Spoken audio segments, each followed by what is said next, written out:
Happy Tuesday.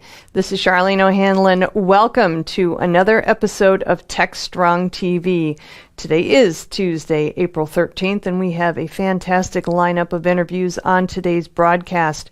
We are going to kick things off with a conversation between Alan and Barak Shoster, who is the CTO and co-founder at Bridgecrew.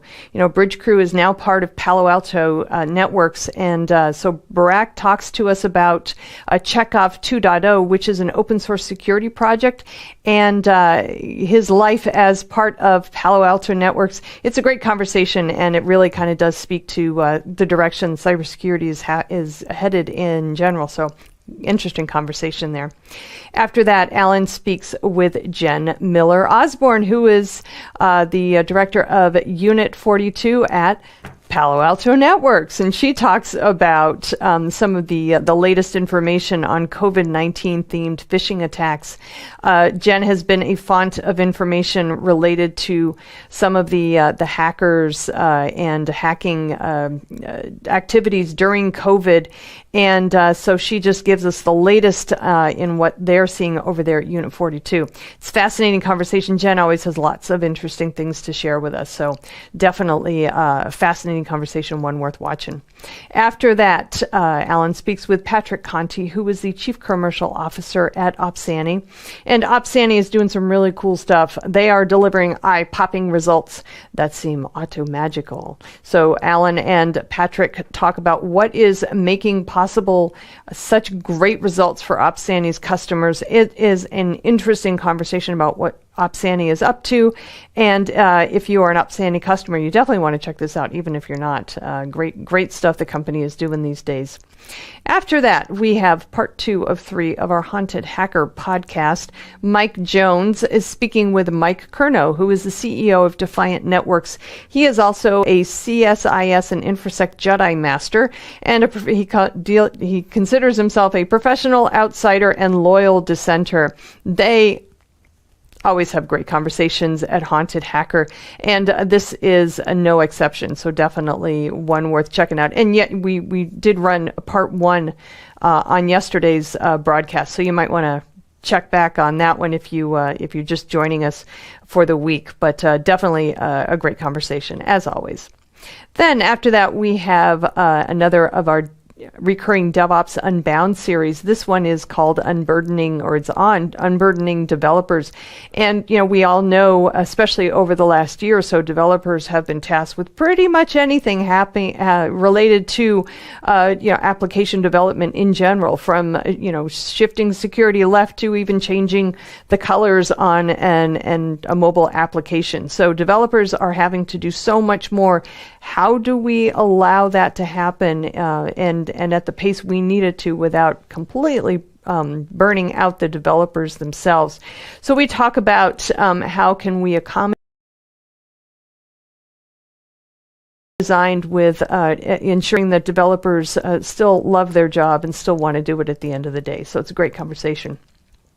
After that, we have our Something Old segment. This is from the recent Predict 2021 Virtual Summit. We speak, who is speaking is Patrick Hubbard, who is the head geek and technical product marketing director over at SolarWinds. He has a great presentation on rethinking hybrid or multi-cloud strategies. A lot of organizations have shifted to multi-cloud over the last couple of years, but Patrick actually argues that might not be the best thing for some organizations. You know, for one thing, there's a lag between initial investment and development in multi-cloud environments. And in some organizations, it may just be better for the organization to consolidate around a single cloud provider rather than going with a multi-cloud strategy. Multi-cloud can get more expensive. It can be extremely complex to manage. And so Patrick talks about the benefits of maybe rethinking the multi-cloud strategy to one that actually works best and is better for their organization in general. It's a great conversation. After that, I come back and I have the news headlines for you, as always. And then I speak with Rob Zuber, who is the CTO of Circle CI, and we talk about some of the strategies for remote onboarding of new employees. I think every organization has had to deal with some sort of remote onboarding issues over the last 12 months or so due to the COVID-19 pandemic and so many organizations having remote workforces that may or may not remain or remote. And so Rob and I talk about what Circle CI has done, which was predominantly a remote work environment to start things out. So they didn't have as much of an issue regarding remote onboarding as some other organizations. So Rob talks about some of the best practices that Circle CI is doing and hopefully imparts some useful information for other organizations that are dealing with issues regarding remote onboarding for new employees. It's a fascinating conversation, and I think there's some really great takeaways in that conversation. After that, I speak with Daniel Day, who is the VP of Marketing at Rollbar, and we talk about some of the results of the company's most recent developer survey and the 2021 State of Code Development Report. There are lots and lots of great information nuggets for organizations in this report and the developer survey, and it's really available on the Rollbar website. But Daniel and I talk about some of the issues that are plaguing organizations that have come out as in this report, and some of the things that he's seeing in the market as a result of that. So it's a great conversation, and again, it's got lots and lots of great takeaways for you. After that, I've got the webinar's preview for you, as I always do. And then Mitch Ashley comes on with his Analyst Corner segment. And as always, he's got some insightful information and conversation and opinions about the state of IT and other things in general. And this one talks about security vulnerabilities and open source and what's been happening in the Linux environment these days. So that one is definitely one worth checking out as well. All right, with that, we are going to get started with TechStrong TV. It's a great lineup today. I'm so excited for today's episode. We're going to get things kicked off right after these commercial messages. With the COVID-19 pandemic, it is important to protect yourself and others from spreading the virus. Prevention and personal safety is key. Here are the top ways you can protect yourself and others. Wash your hands often with soap and water for at least 20 seconds. Avoid touching your face. Practice social distancing and avoid high-risk potential people. If you are showing symptoms, stay at home. If you must go out, wear a face mask. Always cover coughs and sneezes with a tissue or use the inside of your elbow. Clean and sanitize frequently touched surfaces daily. Together, we can prevent this pandemic.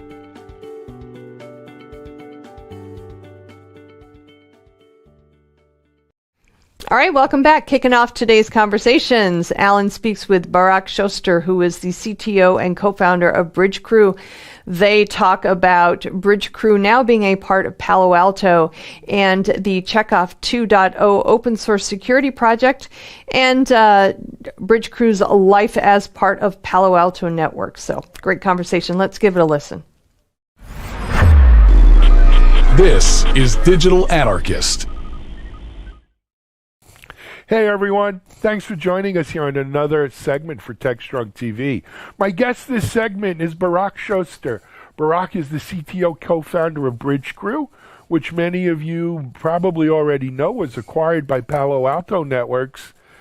Well, Barak, what was it, about 6 weeks ago, you think? It's a little bit more than that, but about 2 months, I think. But I'm super happy with it. Feels like a day for me.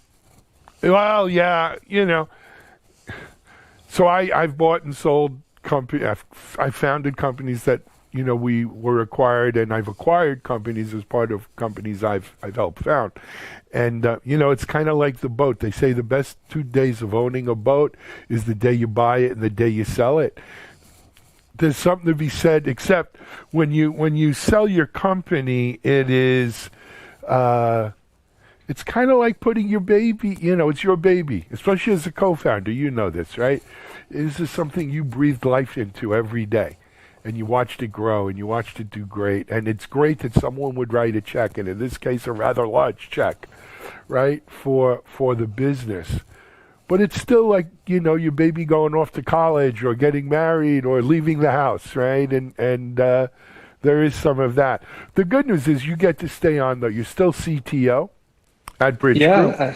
Yeah, still part of that journey. I'm really happy to have the opportunity to grow Bridge Group as part of the largest security vendor, Palo Alto, and to keep our open source activity and our developer focus. So super excited about that. Absolutely. Well, congratulations though on the acquisition. It's for anyone who wants the details, it's out there on the web. You can go check it out. But it's a great thing that someone values what you've done to such the extent that and a lot to be proud of. You mentioned open source though, and that was kind of where we wanted to focus a little bit today around the open source project. And I don't want to mispronounce it. I'm going to ask you to pronounce it and give our audience a little bit of background if you don't mind. Yeah, sure.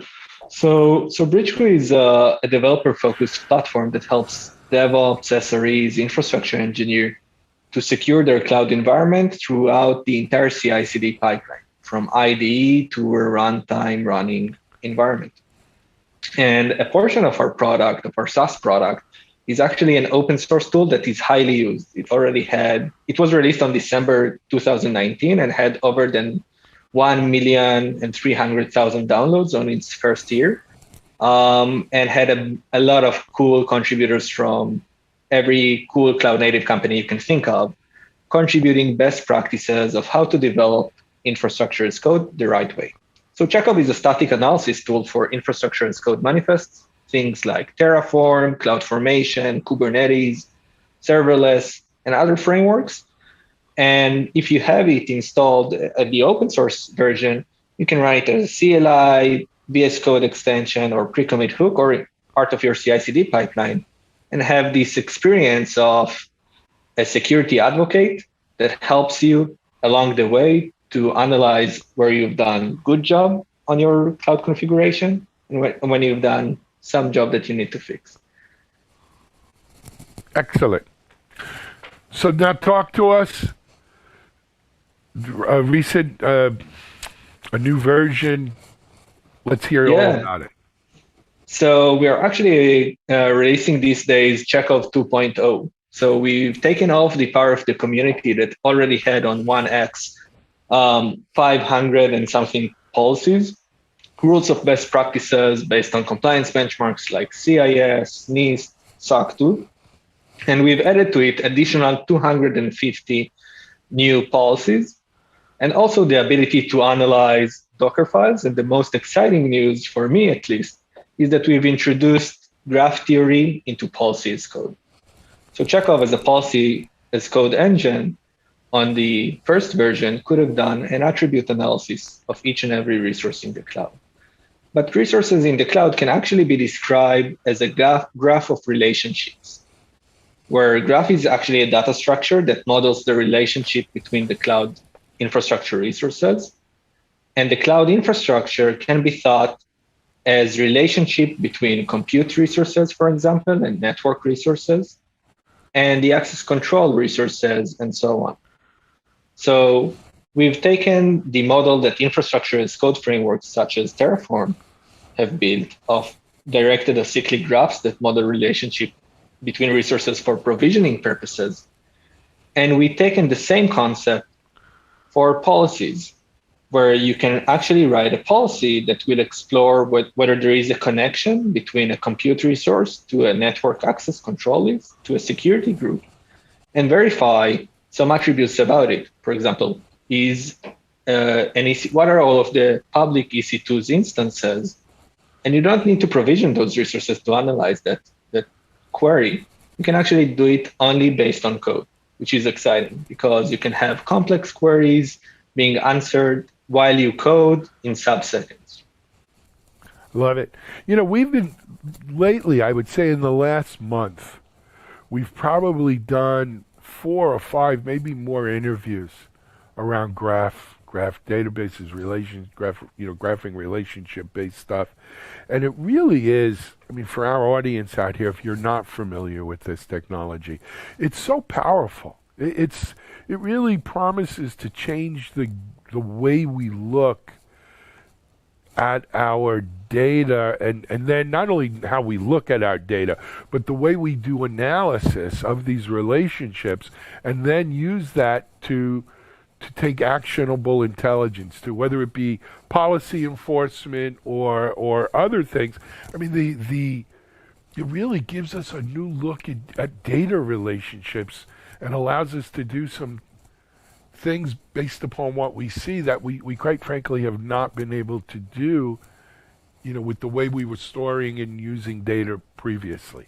So in my mind anyway, this promises to be a game changer, right? In the next, whether it's 6 months, 12 months, 2 years, whatever. It really is such a powerful technology. And with all due respect to Chekhov and Bridge Crew, we're seeing it broad. We're seeing a broad, set of solutions coming to market around graph analysis. So this sounds great. Yeah, I think that the main reason for it is that everybody wants more context when they're working.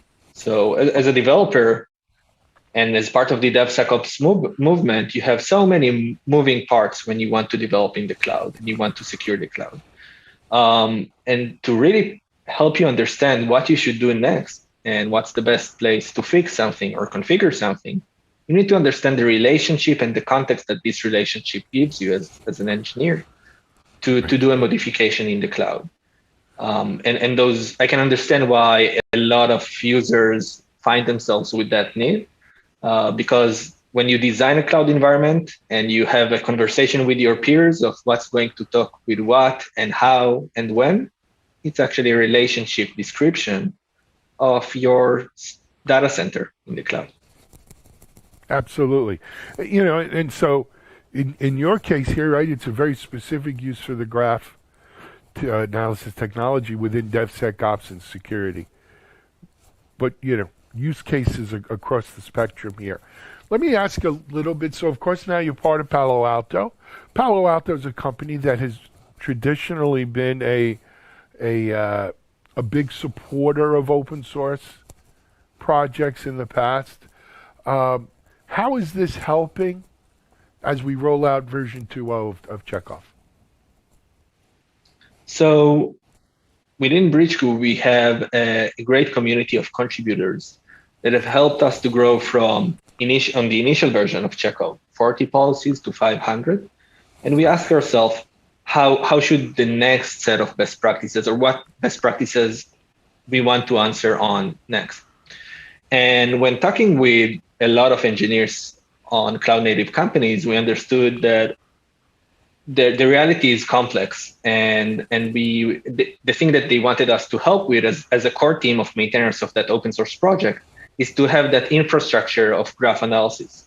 And once we have it out there, we can let all of our community and contributors help us assemble a new set of best practices around this new framework of graph queries. So as part of Palo Alto, we now have access to a larger community, which can help each other. So one of the great things about Chekhov that I really like, I don't really remember all of those hundreds of policies on the top of my head. So when I'm writing Terraform code and I have it inspected by a community best practice, I'm like, oh, I didn't know that I should configure it that way. That's good to learn that. And then an engineer on a cloud native company, companies like Salesforce, Netflix, Airbnb, whoever is out there contributing their own best practices to the Chekhov community, it actually have a direct impact on me as an engineer because I have it imported into the CI/CD pipeline automatically. So it's a great part to have those contributors as part of your CI/CD pipeline. Absolutely. And of course, Terraform is now part of, or is managed by CD Foundation, CDF, which is part of Linux Foundation. So this gives you access to that whole cloud native, open source community, right? That Linux Foundation is fostering through CDF and CNCF, Cloud Native Computing Foundation, Kubernetes, and all of that. So it really does open it up to the world. I mean, there's millions and millions and millions here. So I'm not going to put you on the spots, but if you had 500 and check off 1, what do you think a likely number might be for check off 2? So we're going to add about 230 or 250 new checks, more or less, to the 2.0. So we'll have more than 700 policies within it. And actually, on checkoff 1x, the last 100 or 200 policies were all community contributed. Right. So I expect it to even grow over time when the community understands the value of the graph-based policies. I agree. I think between being part of Palo Alto, the CDF becoming more popular, this could really be, I think 200, 250 may be conservative, right? I think once the community catches on here, it can be much bigger. But you know what could help? Where do people go get more information on Checkoff 2? How do they become more involved? Actually, you can type in checkov.io over your browser, and you'll get into the documentation website of Checkov, and from there to the GitHub repository, which has contribution guidelines. We are very accepting every code change, PR, and issue. And we even have a Slack channel where we have developers that can support you during the contribution process. So it's at slack.bridgecrew.io. And we would be happy to accept any contribution to the open source project. Of course. Barak, just for people who might not familiar, can you spell Checkoff for us? Yes, sure. So it's CHECKOV. Got it.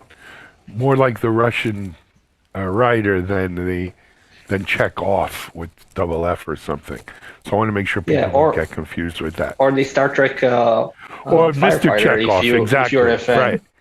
Right. Mr. Chekhov. How could we forget him? All right. Barak, thank you for coming on and telling us all about this. Why don't you come back on in maybe a couple weeks or a month or two and tell us how things are going with the rollout and adoption and everything else. In the meantime, congratulations again on Bridge Crew's acquisition, and good luck with Palo Alto Networks. Thank you, Alan. Thank you for having me. It's a pleasure to have you on. Barak Schuster. Is it Schuster or Schuster now? I forgot.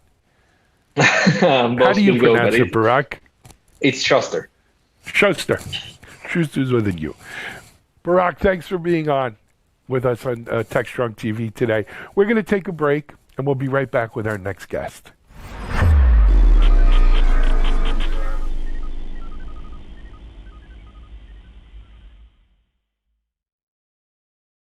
SecurityBoulevard.com is the leading resource for news, analysis, and education on challenges facing the cybersecurity industry. SecurityBoulevard.com covers all aspects of cybersecurity, including data security, DevSecOps, cloud security, application security, network security, security threats, and more. SecurityBoulevard.com has the largest selection of security content, featuring breaking news, blog posts, podcasts, and more. Visit www.securityboulevard.com to learn more. SecurityBoulevard.com, home of Security Bloggers Network. All right, next up, we've got Alan speaking with Jen Miller-Osborne, who's with the Unit 42 group at Palo Alto Networks. She gives us the latest on COVID-19 phishing attacks and what they're seeing over at Unit 42. Great conversation, and we'll get it going right now. This is Digital Anarchist. Hey everyone, thanks for joining us here on another segment for TechStrong TV. Our guest this segment she's become a bit of a regular. She's going to want to get paid soon. Jen Miller-Osborne from Unit 42 over at Palo Alto Networks. Hey, Jen, welcome back. How are you? Hi, nice to be back. I am doing much better, thank you. Got my first shot, so very excited. Yeah, your first one, and congratulations. Well, without getting into HIPAA issues and everything else, all of us seem to be moving along that funnel towards, our vaccine safety, which hopefully opened it for everyone. But we're not here to. Well, we are here to actually talk a little COVID and a little health safety, but really, bad guys never miss an opportunity to take advantage of a catastrophe, do they? And as a result of that, we've seen a whole wide range of COVID-related cyber news. Jen, you and I have spoken about it over the last year, between more ransomware, targeted attacks on healthcare providers, and more. It's been rough in the cyber world, and Unit 42 has been kind of really, digging in on these issues. You've got some more information and some latest research that I know you want to share today. I'm going to ask if you don't mind sharing with the audience. Sure. Well, thank you for having me back, first of all. I love being here. And what I wanted to share today is some data that we found looking at COVID-19 or vaccine-related phishing attacks. We found that between December of last year and into February of this year, so just recently, they've risen by 530% based on the visibility that we have, which is quite a bit, especially over just a few months period of time. And on top of that, things that were related to pharmacies or hospitals or things like that, those themes also rose by 189%. So it really shows that attackers took a really fist look or focused use of everything related to COVID and the shots and the vaccines and everything like that. Again, as we've seen them do during the entire pandemic, but with the focus on the vaccinations, it was unfortunate. It also makes sense with that being a big kind of top of mind subject in the news that attackers would also take advantage of it and try to capitalize on people's focus and attention on that. Absolutely. 500% the last 3 months. That's an eye-catching number, Jen. I mean, man, that upsets me. Any numbers in how successful these phishing attacks have been? We actually didn't see any of them be successful.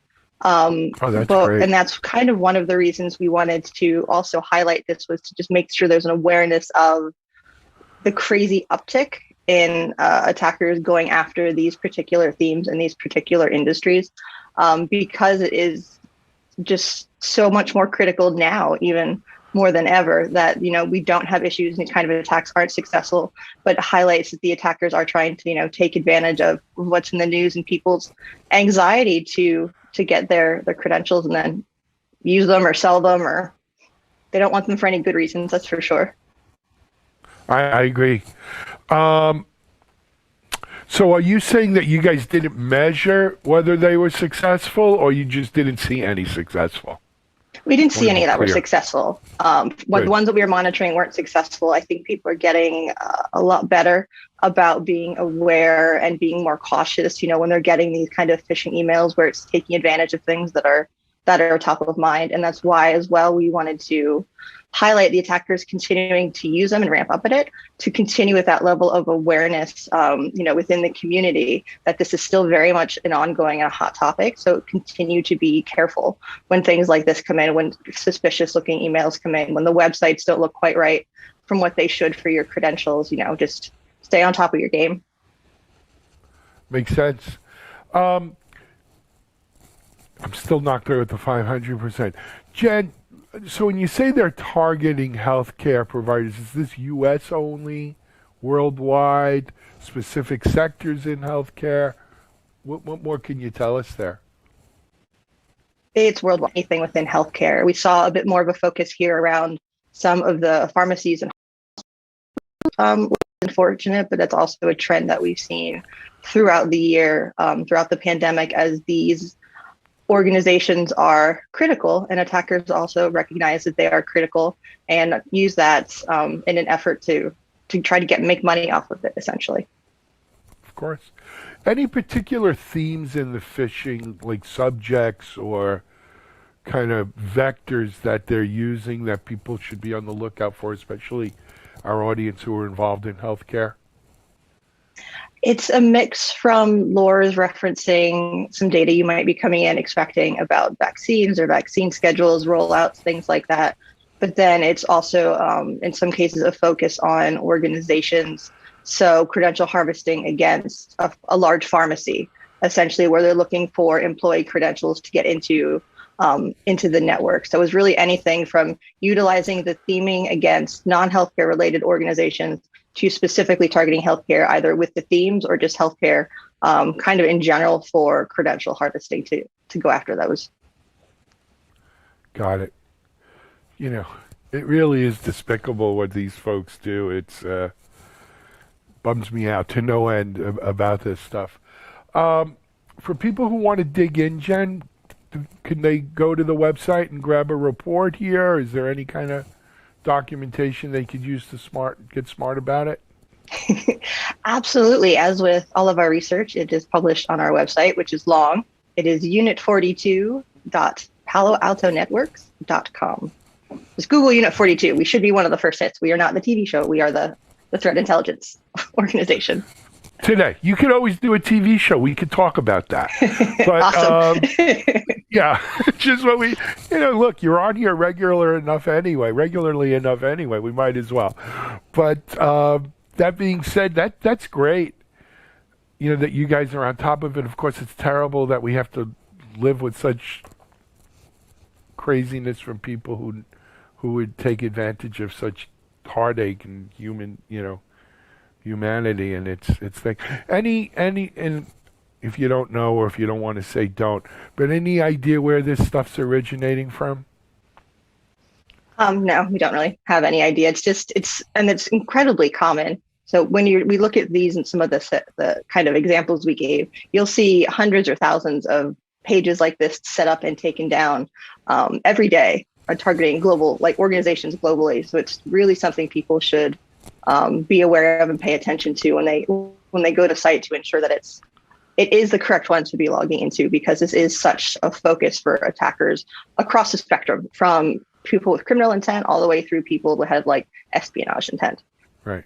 So from country sponsored to run-of-the-mill gangsters, trying to just make money, Yep. Or both in some cases. Well, Jen, thanks to you, and thanks to the Unit 42 people for keeping us posted on this and remaining vigilant. Unfortunately, we probably haven't seen the last of it, I'm afraid, as we continue to see this roll out. Just, it is what it is. I mean, here's the silver lining, though. The fact that, for the most part, these are not successful is encouraging. Maybe we are finally turning the corner on, people clicking on links they shouldn't click on, and being more vigilant about phishing attempts. So that's good news, right? Yeah. Yes, that is definitely heartening. Cool. All right. Jen, quick interview today, but thanks for stopping by. We hope to see you soon when you guys have some new research and we can let our audience know. Thank you for having me. It's always a pleasure. Always great to have you. Jen Miller-Osborne, Unit 42, Palo Alto Networks here on TechStrong TV. Jen, glad you got your first shot. We'll speak to you hopefully maybe by your second. And until then, stay well, stay safe. That goes for everyone out here, too. This is Alan Schimmel. We're going to take a quick break, and we'll be right back with our next guest.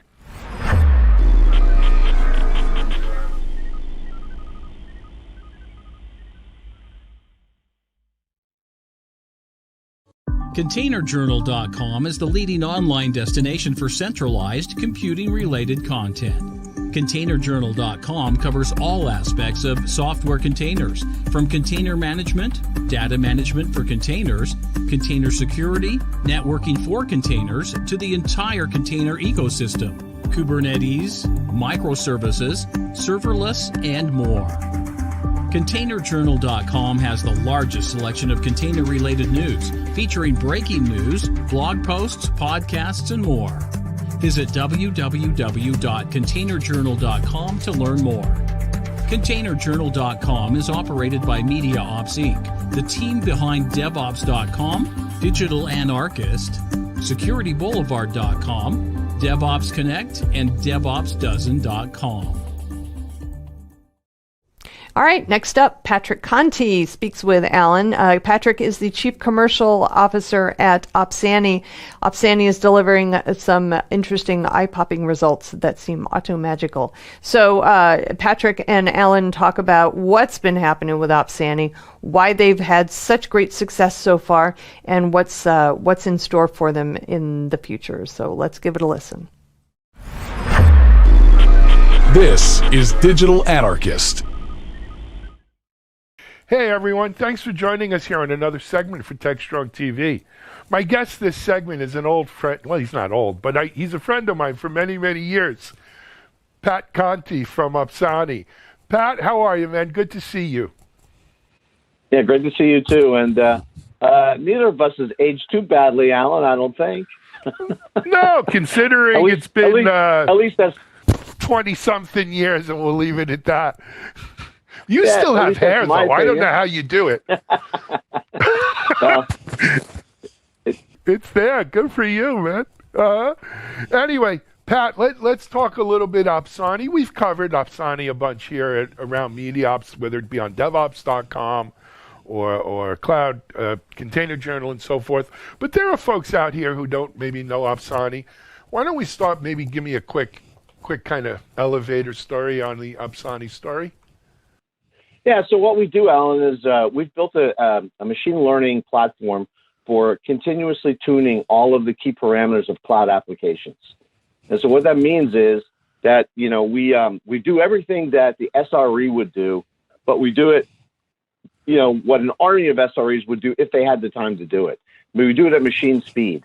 So what that means is that, we're constantly testing trillions of different parameters and combinations of things like CPU, memory, replica counts, Java parameters, all this kind of stuff, everything that basically makes up the infrastructure settings for a cloud app. Primarily what I'm talking about are new modern cloud apps built on containers, and especially Kubernetes is a key focus area for us. But if you think about what makes those things up, we look at every single one of those. We find an optimal setting by doing experiments at machine speed, like millions of experiments in super short amount of time, and we find an optimal performance for that app and the best cloud spend, the best use of resources, and we always get the best reliability for the app because we're constantly adjusting to make sure that we adjust for load, or if somebody pushes new code or things like that, right? If the application changes. So we're the steadying influence for that application, and always make sure that the user of the app on the other end is getting the best experience. Absolutely. And look, I have no financial interest in Opsani or anything like that, but I will tell you, I saw this in action, Pat. You and your team showed me. We actually did a webinar with your CEO, and then I dug in a little after that. And this is almost magic-like in the way that it really works. I mean, it's just phenomenal stuff. And, there's a lot of apps out here that'll tell you how much you're spending on Amazon and where you might be able to save a little bit of money in AWS and, and the financials of your cloud, understanding your bill, your cloud bill and all that. But this is a whole different animal, right? What we're talking about here is a continuous optimization of your application in the cloud. And as you said, more than likely in a Kubernetes cloud native kind of infrastructure. And that optimization not only saves you money, and the money they save is substantial, but it's about delivering a better experience to the end user.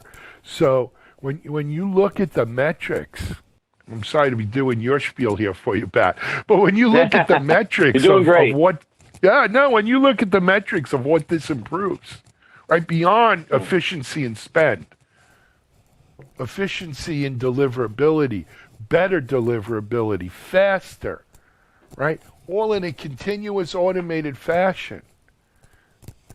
You know, to me, I'm telling you, I thought this was auto magic. You know, it was just like, wow, what a great thing. So tell me, you know, what makes it real, Pat? What's going on here that's giving us these kind of eye-popping metrics? Well, you know, I mean, you're the head of DevOps.com, so you know this space better than I do. But you know, when it comes right down to it, you know, first thing maybe for your viewers is that they may not know that, you know, there's a space for this autonomous continuous optimization.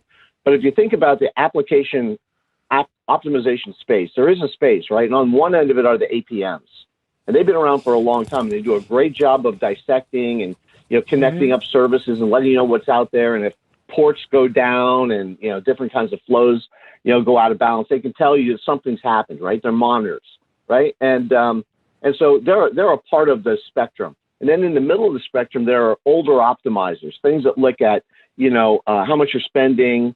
They're like cloud management platforms, and some of these tools use AI. And what they do, though, is they make recommendations. They're recommendation engines. And so what will happen is they'll use AI, and then they'll give the SRE lead or the DevOps lead a manifest of settings, and they'll say, here, you guys put this stuff into effect, and you'll reach an optimal. But what happens is by the time the team gets a chance to do it, the situation's changed. Either the traffic's changed, has gone up or down, somebody's pushed new code and new features happen, and you're getting this kind of thing, and so you're already out of balance. But with us, what we do is once we reach optimal, and it takes us about 20 experiments to reach optimal, right? I mean, we have to go through and iterate, but we do it at super fast speed, right? But once we reach optimal, we hold that, we keep that application there with the best performance. Typically what a customer is going to see is, and this is what you saw when we showed you the demo, customers are going to see a 10 to 30% improvement in performance. And it's usually going to be in latency or throughput.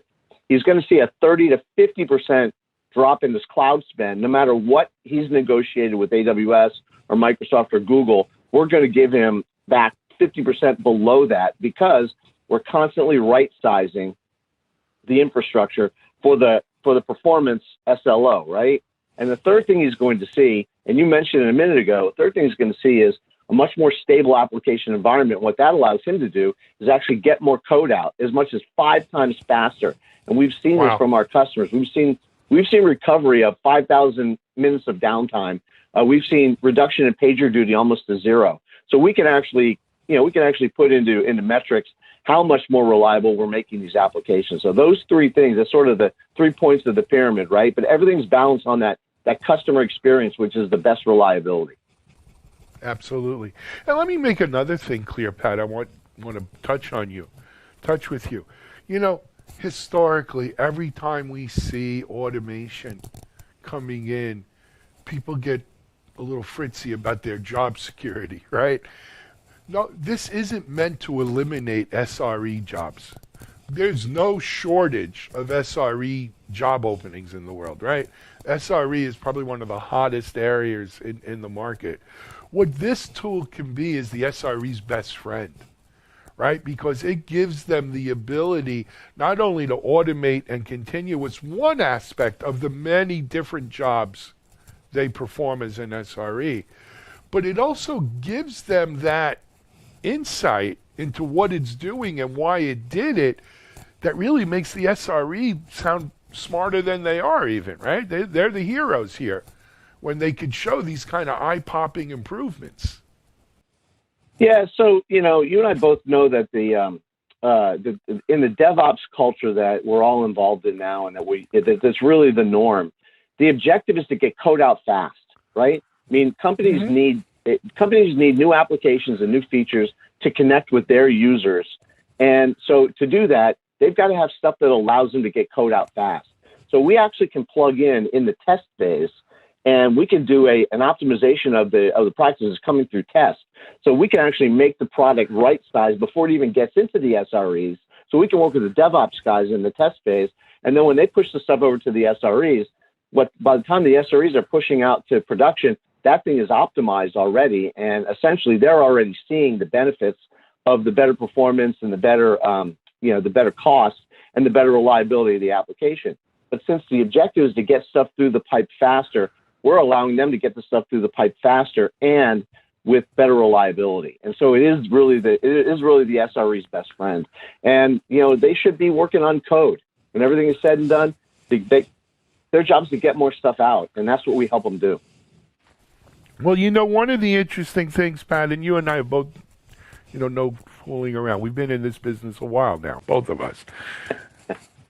Anytime you see sort of leaps forward like this, no one ever loses jobs. There's never a lack of tech jobs for the amount of talent we have.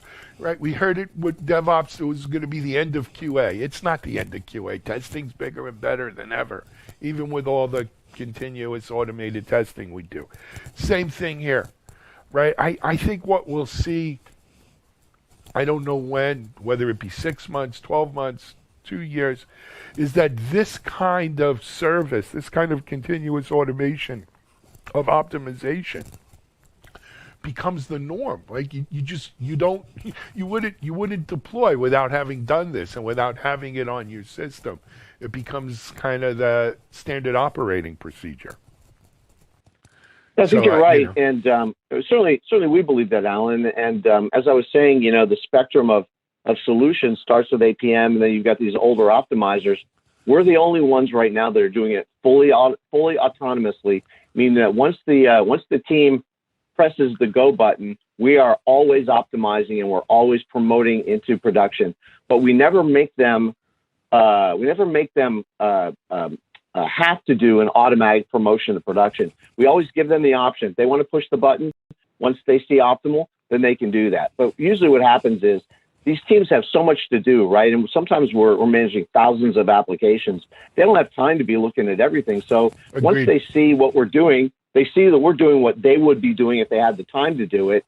What they do is they learn to trust us, and then they push the button for auto promote. And then what we're doing is we're actually discovering the applications, we're onboarding them, we're optimizing them, and then we're promoting them, and we're doing it all autonomously. So the things that make us different from all these other guys are continuous, autonomous, and at scale, meaning that we can go from a single application up to thousands of applications with the same engine. Love it. Pat, you know what we did? Opsani.com, OPSANI. www.opsani.com. Yep. Very cool. And the guys can reach me at patrick@opsani.com if they have any questions or they want to, they want to yell at me. Be careful what you wish for. being too green or whatever. Yeah. All right. Let's see what happens. I mean, look, I'm a believer. I love it. You know what? For my audience out here, let me put it to you this way. I'd love for you to check this out, try it, and if it's not what Pat says it is, blame him, but let me know. And we'll go from there, right? Fair enough? And I'd love to hear back from some of you out here who've tried Opsani and tell us, is it everything that we think it is? Because it looks, as I said earlier on, it looks auto-magical, so it's interesting stuff. Hey, Alan, Can I mention one last thing before we ring off here? Of course you can. Yeah, thanks. So I just wanted to say to everybody that we've got a very lightweight way for you to try this. So we've actually built a full package for a POC that includes what we call our Dev 2.0, which is our trial package. Included with the trial package is a load generator, because not everybody has services that they can put load across, and you need to have load to be able to see the optimization. And a sample application that wasn't developed by us; it was actually developed by Oracle, rather Google, I should say. Right. It was developed by Google for people to be able to learn Kubernetes, tune Kubernetes, and find out all about it. It's a multi-service application called Bank of Anthos, and we've packaged it all together. And we can either put it into the customer's infrastructure, so they can have it in their own, AWS or Azure or Google infrastructure, or we can put it up in hours and they can try it in hours. We can get them up and running in 35 minutes, completely soup to nuts, everything's set up, one call, and then we let them have it for a couple of days. They'll reach optimal within a day and a half, and they'll see it in action, and they'll be able to manipulate it, add loads, see what happens to the different services in this multi-service application. So I'll put the offer out there to all of your guys that, we'd be very, open to and excited to get a chance to engage with you and show you this package. I love it. It's very easy to get up and going. Pat, where you can get that off the front page at Upsani.com? Yeah, you can get it up. Yep. It says there's a button to push for a trial, free trial. So there you have it, a free trial you could go see for yourself. Please, I want to hear what your experience was, so go check that out. Hey, Pat, man, I appreciate you doing that too, and I think the free trial is a great idea. Thanks for coming on. I hope all's well with you. Let's give these folks out here a few weeks to check it out, and maybe you could come back on and give us some feedback you've gotten. Be happy to do that, and always great to talk with you. I'm very jealous of your new life and boating and all your stuff you're doing down there in Florida. Yeah, it's semi-retirement, Pat, right? While I work 100 hours a week. All right, man. Exactly. You want to know how that is. Patrick Conte from Upsani.com here on TechStrong TV. We're going to take a break. We'll be right back with our next guest.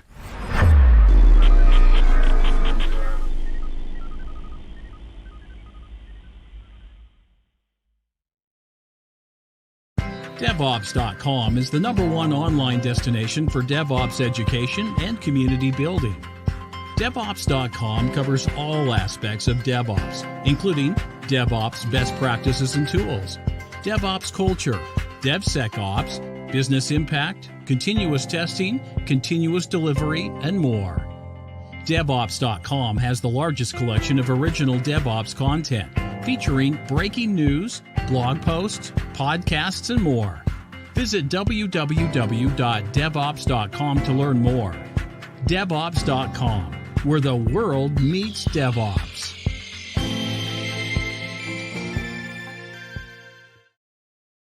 All right, next up, we have Mike Jones, who is hosting the Haunted Hacker podcast. This is part 2 of a 3-part series in which he speaks with Mike Curnow, who is the CEO of Defiant Networks, and they talk about ethical hacking, they talk about cybersecurity, and they talk about so much more. It's a great conversation. Let's give it a listen.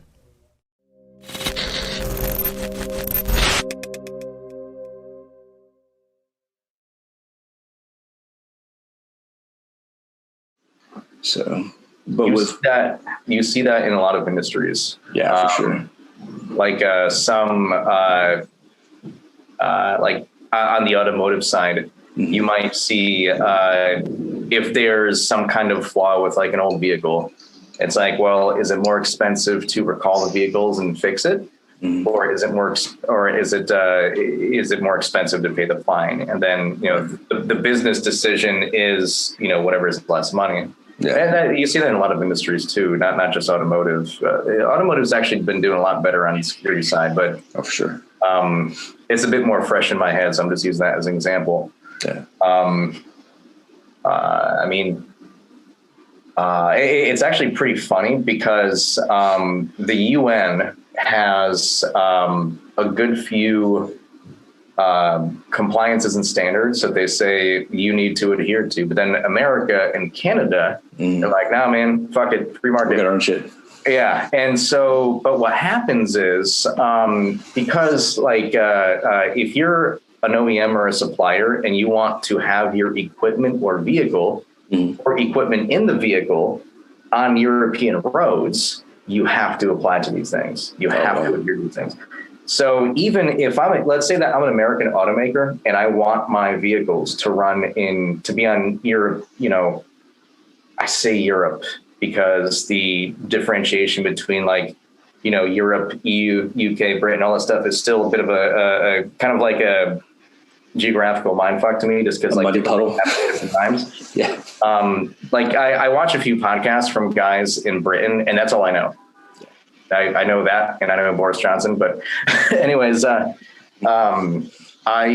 somebody wants to school me on that, I'm more than happy to read some stuff. I just haven't gotten to Googling that lately. But if you want to have, like, let's say that I'm an American automaker and I want my vehicle to be operable, or my equipment in the vehicle to be operable on a European road, like in Germany or something, I need to apply to or adhere to something like UNECE WP29 or TSAX or something like that.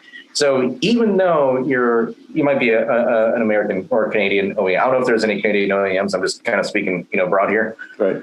You've got to adhere to the standards, even if you're not actually obligated to follow them yourself in your own country. Oh, really? So, yeah. It's pretty funny how that works. The way they have that set up, especially like, I don't know if you've like reviewed any of the ERCOT stuff or anything like that, or like the commissions, the different energy commissions from different states. My dad was involved on, go ahead. No, I said no, but go ahead. My dad was involved in ERCOT, which is the Energy Regulatory Commission of Texas, I think. And they got put through the ringer hardcore just recently. He's been retired for a while, but they're responsible for pretty much the darkness in Texas when Texas lost electricity for a period of time. And I mean, little things like that. And just over the years and looking at different companies and the way that they deploy the SCADA systems, really the SCADA system manufacturers and the software developers, like the software is really good, but the way that industry works is very odd. There's not a lot of tech savvy guys in a lot of the smaller electric companies or refineries. Which makes it very difficult to do any kind of security because you have to liaison with their tech guy. And majority of the time, you're left with someone who probably shouldn't be working help desk somewhere. So that industry as a whole, I mean, it's so critical and it's so connected. I think the problem came about is when they built out the system to begin with, the grid to begin with, and didn't have enough forward thinking to realize that one of these days everything's going to be controlled by the internet, right? So you have this electric grid and you have the internet, two of which, I mean, the internet, yeah, of course, has been orchestrated and architected really, really, definedly, very specifically. But then you look at the ICS environments and that industry as a whole, and bringing those two together, bringing technology and the infrastructure together was so painful because that infrastructure has been there for so long. So, which brings me to my next question. As far as like the wave of attacks that we've seen over the past year and a half, and I want to go back before like the pandemic because we started to see a transition during that time period. As far as like nation states getting more active and the attacks starting to change, but what do you see the most prolific and the most dangerous attack coming up like in the near future for, let's say 2021, 2022?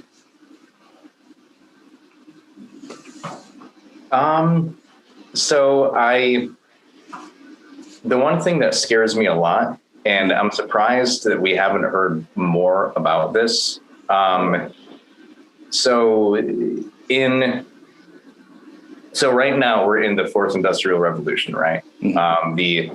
We're past industry 3.0, which is just like computerizing shit. Now we actually computerize everything. We sense everything. We detect, collect, aggregate, analyze all that stuff. And in Industry 4.0, in this time frame, Industry 4.0 is a time frame, and also a thing that's happening in technology. In Industry 4.0, there is the marketeers call it IT/OT convergence, and the ICS people that I talk to just say, yeah, that's stupid. Hyperconvergence. That's what we'll call it. Right. So what that means is that you have operational technology, which is industrial control systems, but it can also be things like in automotive as well, or it could be things in like medical technologies. Because it's a great idea to have a pacemaker connected to a fucking app. Yeah, I have one. Yeah, I had to have Medtronic shut down the Bluetooth on my pacemaker. And when I first went to them and told them that I needed to turn it off, they thought I was crazy. They said, no, we need that to communicate with it. And I said, no, you don't, not 24/7. So again, that goes back to security mindset in those industries is very far removed because it's not their core competency and it's not what they're worried about. As long as their device works, they don't care. Mm-hmm. And so here's this time bomb sitting in my chest where they're like, oh, Bluetooth, no big deal. Yeah. So, I'm glad you got that disabled because that is something that should not be a default setting. Exactly.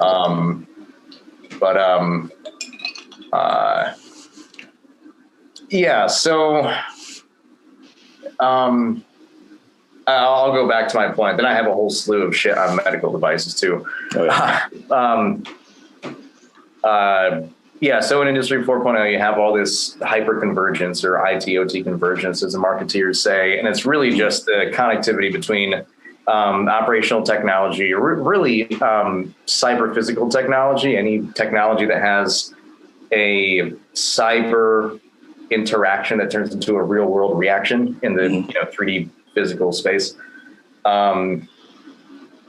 Connecting those to like managerial and administrative and analysis, analytic systems and services over the internet, which means you've got to have some semblance of communication existing. Right. And typically in industrial control systems, when you do like with the old smart attack, I saw it more of a policy folly than anything.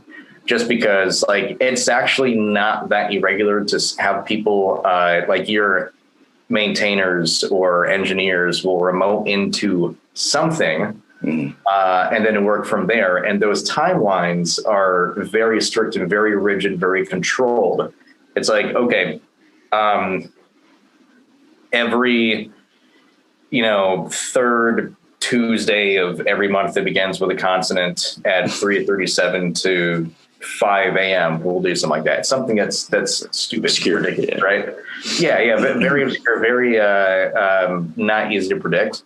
And then it's a do something at a different time next month or something. Right. But you have these, and it's all really just like kind of in the know stuff. And so in general practice is to have like third parties write it down that shit too, so that you have policies for everyone. When I was reading, I wrote an article about this, which is the thing I posted on LinkedIn that a buddy of mine shared, across the entire ether, and that's how me and you started talking. Yeah. In it, I had talked about the engineer that realized that there was stuff going on. He said that. There was stuff going on. He said that it didn't stick out right away because having people like come in and use the system was a regular thing.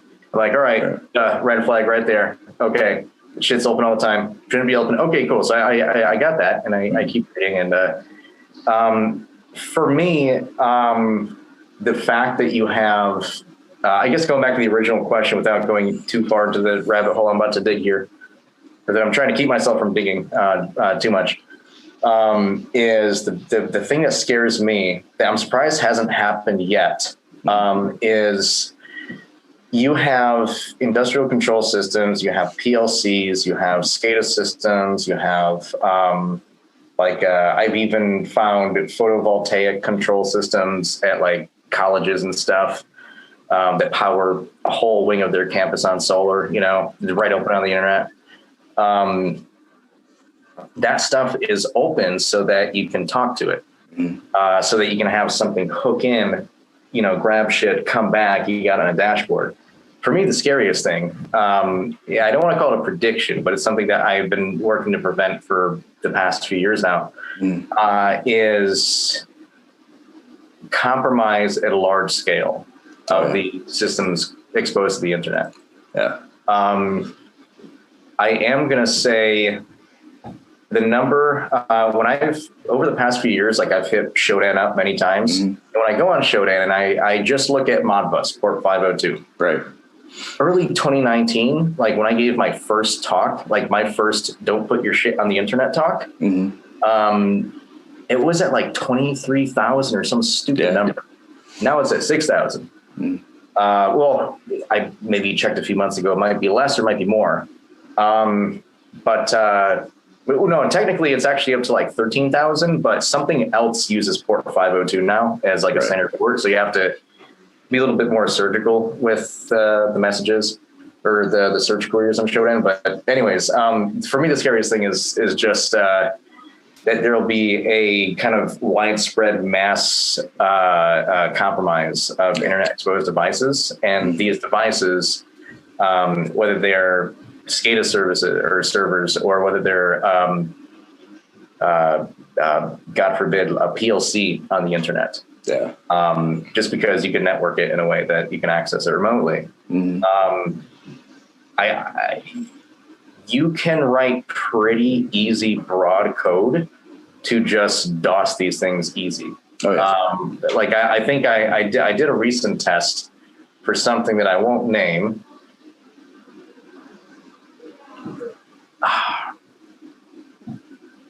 It's not just like some kind of, little fly-by-night small PLC and an escalator or something. It's something that people use. You can DOS it and hit it with 100 packets over 7 seconds. And it goes down. Yeah.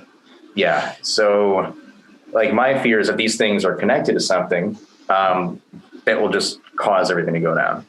It's kind of, it's a broad fear. So there's not an easy fix for all of it, but it's not just like Modbus, it's also the S7 and Profinet things exposed to, and because people just put these things on the internet so that they can hook in and make life easier. It's a convenience thing.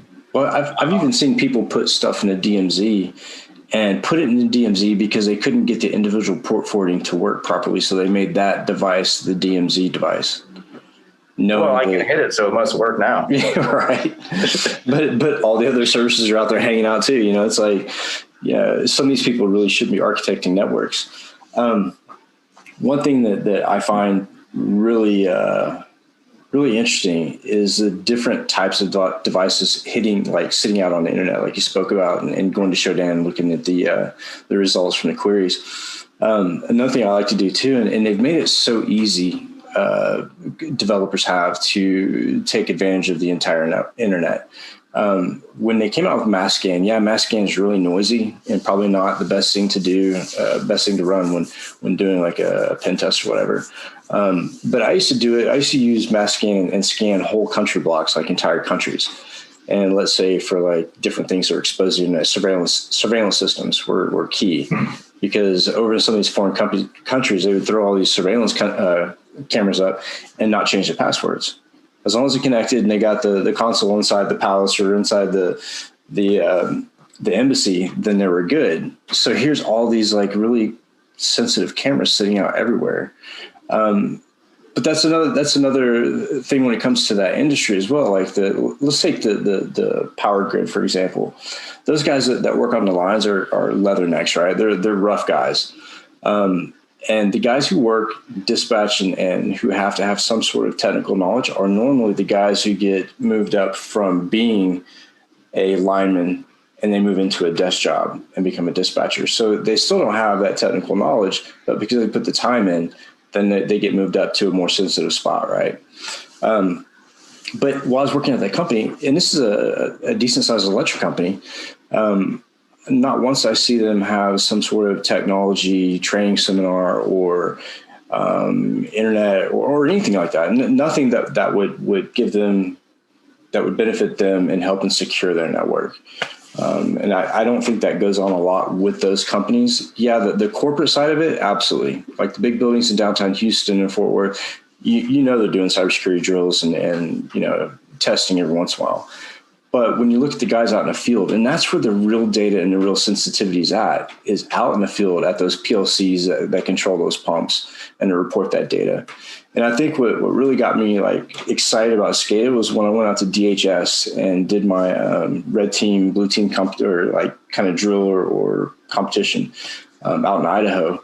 And the idea of being able to hit a device on the internet and watch a pump overflow or burn up, like really got me going. I like the physical result of the cyber action.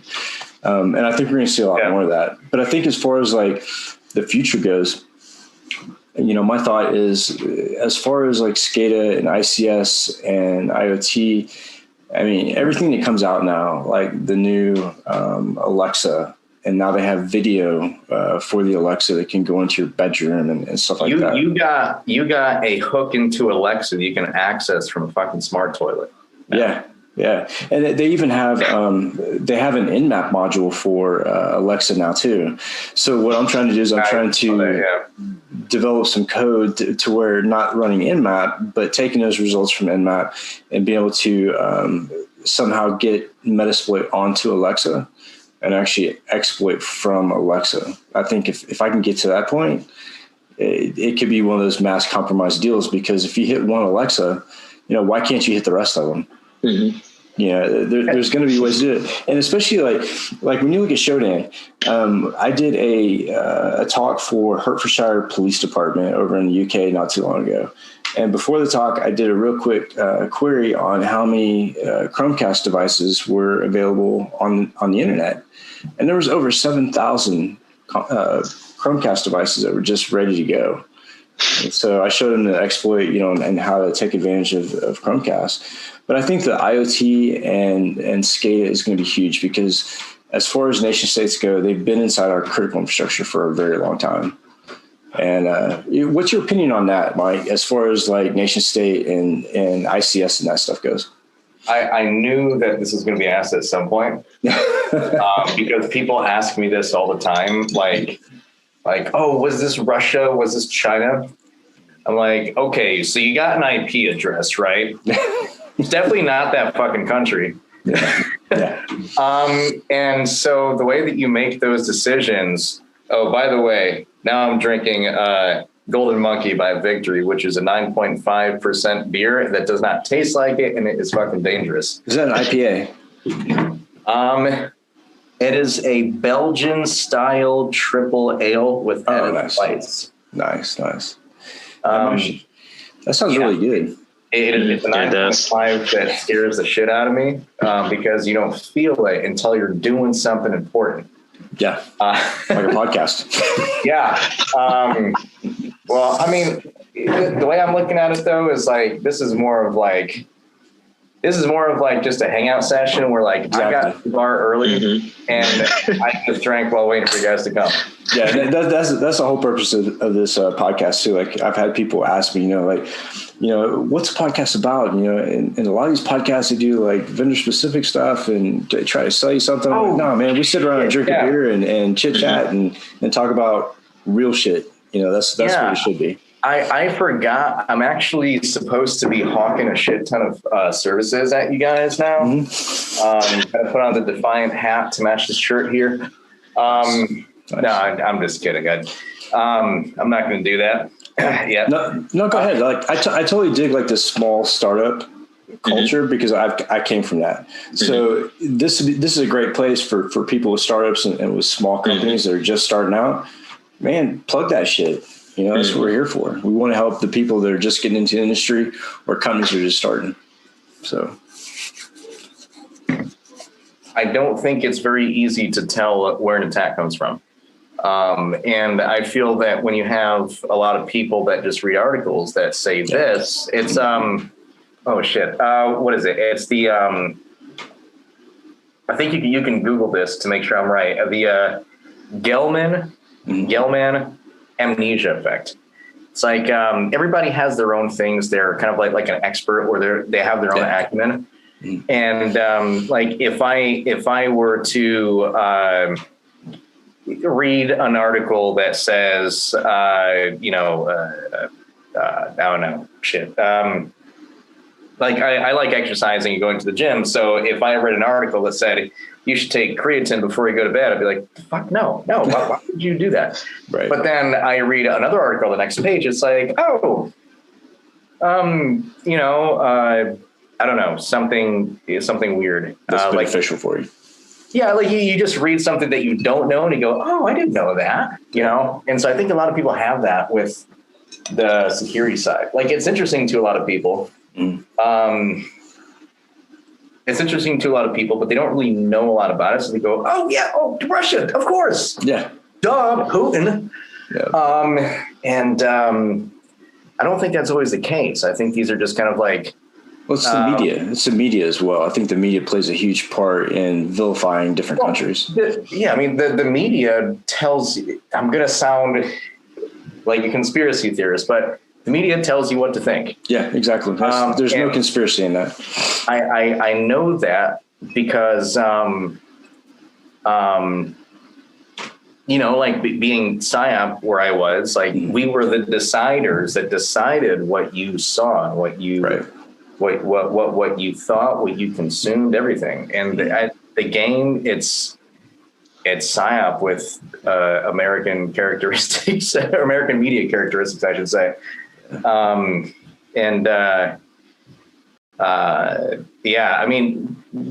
really though, I don't think it's a lot of like I don't think it's like a huge conspiracy concerted effort. I think it's a lot of standalone complexes where all these things are happening and they're all kind of like in the same way. So you look at it and go, oh, conspiracy, but it's really just people acting in their own interest, and those interests align a certain way. Yeah, exactly.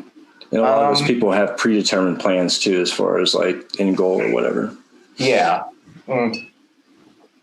So as far as like, coming into the industry, people coming in now, if you could give someone straight from college, advice, don't make the same mistake I did or whatever, what would be the best advice you could give to somebody that's coming into the industry right now?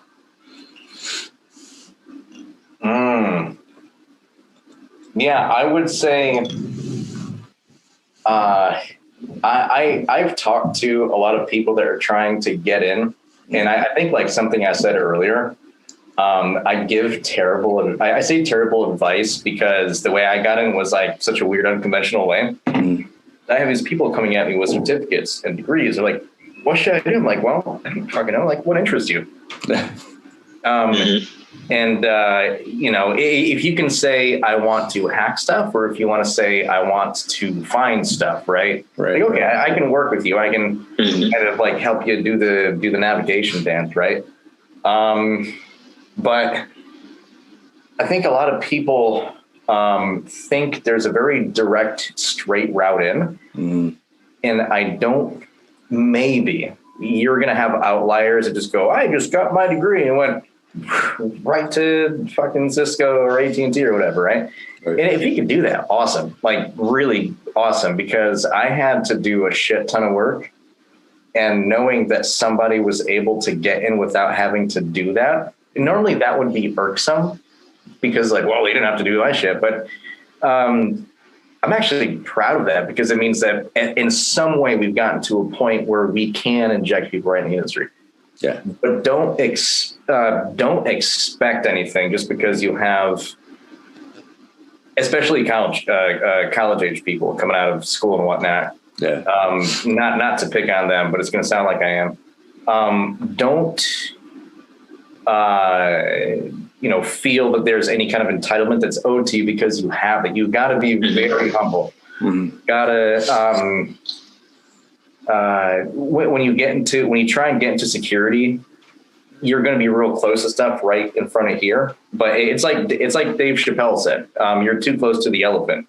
Yep. You've got to really take a step back and understand what you're looking at.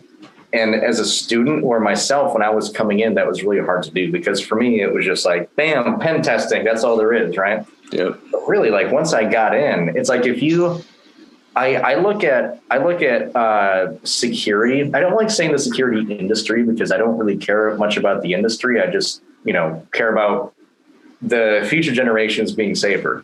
Right. The only two things I care about, the future generations being safer in providing, good children for the future generations. Because like I have one, I'm about to have a second one, and then I also used to teach. Whoa. So I've done my provision part for now. Absolutely, congrats. So thank you. We have he's going to be 2 in a few months, another one coming out, I guess technically, November 1st. Awesome. Yeah. So I think really, what did I say? What was the original question? What advice would I give? So I tend to look at cybersecurity as a whole, not like in just the industry, but just everything, the security piece. I look at it kind of like a sporting event, like a NASCAR race, right? Is the easiest thing that I can think of. Not because I'm the biggest NASCAR fan, but the metaphor works in that you have if the race car driver and like the on the ground pit crew are the red team, the pen testers, the physical, technical, and then you have the folks in the stands and the engineers that keep the cars running and all that. Those are the blue team. Mm-hmm. And then somewhere along the lines, you have a purple team, which is kind of a new practice. At first, I thought it was just like a scheme to create jobs, kind of like Hallmark cards. Yeah, I'm not too sure about that. Let's dive into that a little bit, because that's a good point. That's a fairly new term that people are starting to use like a buzzword. Do you mind if I take a quick break? No, go ahead. Be like 2 minutes. I have to go check something in a room with the sink in it for a couple minutes. I'll be right back. Sure. So I'll dive off into that area a little bit, and also some other things with SCADA. When people are coming into the industry and like looking at different ways to go, look at different types of information you're going to protect, whether it be healthcare, whether it be, like you said, automotive, manufacturing, or military or whatever. Look at the type of things that they protect. For me, the SCADA part of it was really cool because it's such a complex system. And there's so many moving parts to it. Like every valve, every pump has some sort of ones and zeros that the SCADA platform actually controls or helps moderate the activity and operation of that pump or that valve or whatever. And then realizing, like, I saw that movie, what was it, the Bruce Willis movie where they're trying to blow up the world and bring in the hacker that sits behind the console, and he's like trying to defend this SCADA system. It was called Hard to Kill or something like that. But anyways, like that really like got me excited about SCADA because there's so much of it and it's so critical, but it's so messed up. Like the places I've been that have SCADA systems or that have industrial type networks, majority of places I've been, really like if I would have known that our country was supported and carried on top of some of the networks that we have, people would be a lot more scared if they knew the truth about some of those networks, I think. So Alan, what's your experience with SCADA and with ICS? I haven't actually did a lot of testing in that area. I've just kind of, seen some talks. I've actually watched one of his talks prior to the call, but I haven't been like in a position, I guess you could say, like to actually test one of those just yet. So this is very interesting for me to kind of see what's out there on the other side of things, SCADA is a different world. And even the people you deal with, I mean, you're dealing with, so with oil and gas and with electric, it's the good old boy system, right? It's a bunch of guys. Most of them are probably related in some form or fashion. Very simple guys and very like to the point. And a lot of them have no idea what they work on, what they control has so much influence, so much power within the U.S. I think that's where another failure is at.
All right, everybody, welcome back. Next up, we have DevOps Unbound. The latest installment is on unburdening developers.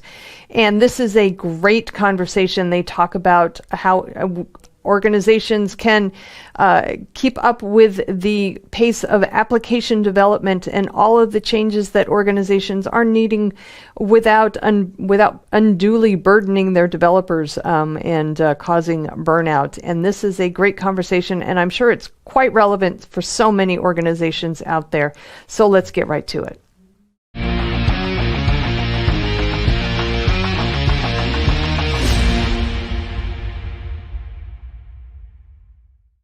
Hey everyone, welcome to another episode of DevOps Unbound, sponsored by our friends at Tricentis. We have a good, nice topic I want to talk to today. And, you know, I refer to it as the straw on the camel's back, but it's about the ever-increasing load that developers seem to be taking on with technologies and frameworks such as DevOps and Agile and so forth that we're seeing out here. And we've got a great panel to explore this. Let me introduce you to them before we go any further. Let me first of all introduce you to my friend Justin Hutchings. Justin is with GitHub, and he's going to tell you a little bit about himself. Justin, welcome. Thanks, Alan. Yeah, I'm Justin Hutchings. I'm a director of product here at GitHub. I work on some of our security features for developers, you know, whether that's things like static analysis, security testing, or supply chain kind of features, you know, for developers in open source in the enterprise. Glad to be here. Nice to have you here, Justin. Welcome. Secondly, she's a frequent guest here on DevOps Unbound and other media ops video. My friend Tracy Reagan, CEO of Deploy Hub. Tracy, welcome. Maybe a little bit about Deploy Hub and you for the audience. Absolutely. Thank you, Alan. And thank you, Tricentis, for having these and always welcoming me on these panels. I like doing them. So yeah, I'm Tracy Reagan, CEO of Deploy Hub. Deploy Hub is a hub of metadata for deploying and configuring microservices. So we do automated configuration management, so you know what your blast radius looks like for a microservice before you deploy. I'm also on the board of the CD Foundation, and you might see me oftentimes evangelizing around microservice usage. Yes, we do. And then, welcome, Tracy. And then last but not least, as panel member today, is Adam Kelsey. Is that pronounced right, Adam? It is, absolutely, yes. And Adam's with Tricentis, but why don't you tell us a little bit, Adam? Yeah, so I lead developer relations at Tricentis, and we make software to help people make better software, to test it and make sure that they have higher quality software. And my role is to help make developers more awesome by helping them make better software. Thank you and welcome.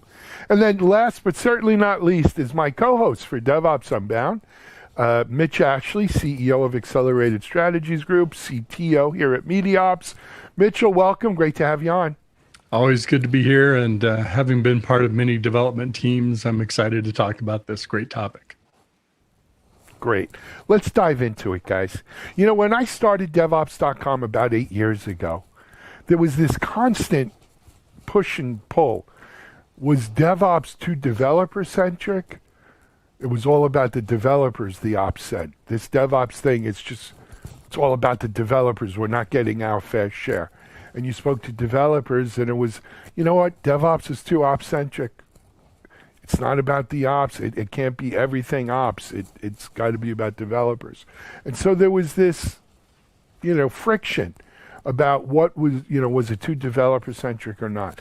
Over the years, though, what I've seen is an increasing amount of responsibility seems to have shifted left, as we say, right? And we shift left, and when we shift it left, we're shifting it to the developers. So things like testing, for instance, right, have become, developers are probably more involved in testing, or at least kicking off testing and this stuff, than they ever were.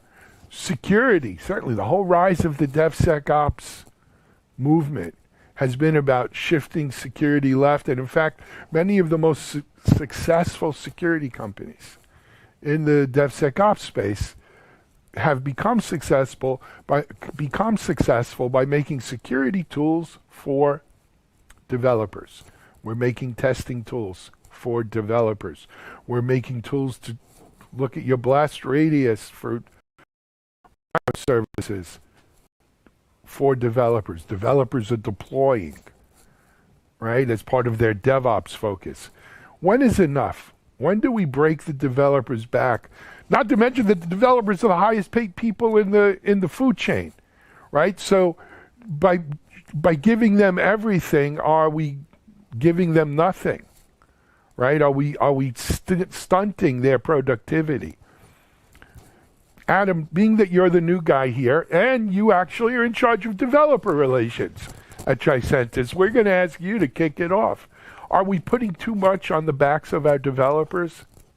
I don't think so. I think that the promise here is that we make things easier for the developers. I mean, sure, you have more tasks, there's more things that you're responsible for, but the overall effort and the amount of work that has to be done ends up shrinking. If you don't find out about a bug in your software or a security problem or such until you're in production and customers are using it, now all of a sudden you've got way more work to do. You have to, it's harder, it's more expensive, it's more difficult. There's more involved in doing that. And so by moving a lot of these things forward, we're letting the developers be more proactive in taking care of them. We're helping them get things fixed sooner.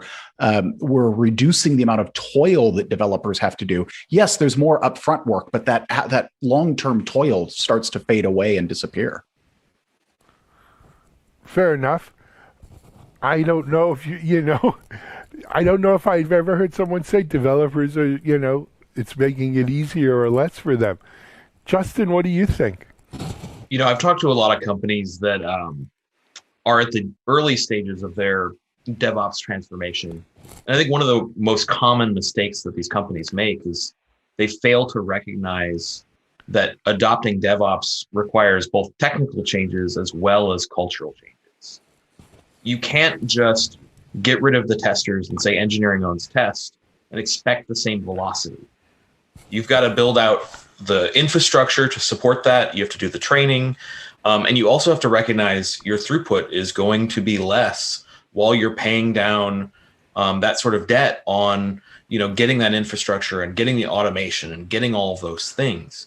Companies that fail at the DevOps transformation, they go through sort of the motions without understanding the culture and talking about it. Years ago, when I worked at Microsoft, the Windows team sort of famously had a 1-to-1 ratio between engineers and software development engineers in test. These were folks that wrote test automation. And there was a big layoff. Thousands of testers got laid off. And they said, we don't need them anymore. We have observability tools. This will be great. And that was the most naive statement I had ever heard. And it took a year for the organization to fully rebound, to figure out what the right set of responsibilities were for engineering and how to support those folks effectively on it. Fair. Tracy, in your roles, both at Deploy Hub and CDF, you're dealing with both constituencies here, right? The traditional DevOps teams. But let's face it, you've got dev and you've got ops in there, and you deal with both. What's your take from the battlefront? Oh my goodness, I could write like a 20-page blog on this. I guess that wouldn't be a blog; it would be a research project or a book. But yes. So I think that in my discussions with folks over the last 6 months, like 8 months, I am seeing a lot of SREs really stressed out. So I don't know if it's the development teams that are really taking the brunt of this, but if we think about our history and how we got here, we've always had somebody really important on a development team who always worked in hand with the operations side of the house to find out what happened, to help with the deployments. Even if they're sitting there watching the operation person hit the button, they're the person that's always taken this responsibility. And I think the DevOps movement was an effort to push more operation tasks to that trusted partner on the development team. And now that role has turned into an SRE. I would say 5 years ago, we wouldn't have seen this kind of stress. But because we're going through this massive tsunami, moving from monolithic to microservices, and we're in a transition phase, we are putting what I see is we're putting a lot more stress on the SRE role. Developers are going to the SRE, operations are going to the SRE, and the SRE is just trying to keep up with the underlying technology that's wobbling and moving. They're trying to figure out how to stand up environments easier. They're trying to implement Terraform or Rancher. They're doing everything that they can right now to try to keep up, but they may be underwater a bit for a bit longer. So when we think about where the stress point is right now, I think that developers have pretty much automated a lot. We have tools like Tricentis to really improve the testing. But now we're in this weird phase where we have these SREs that are trying to straddle both worlds, and they're struggling.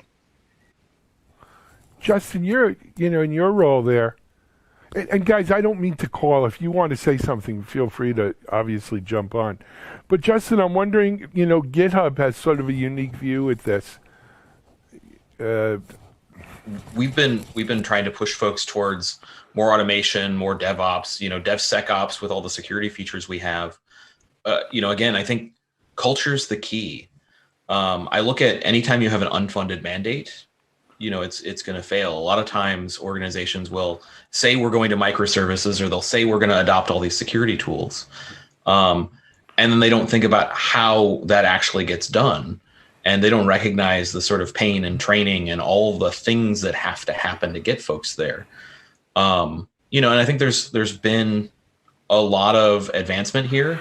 You look at the state of observability, you look at the state of CI/CD, things are getting better.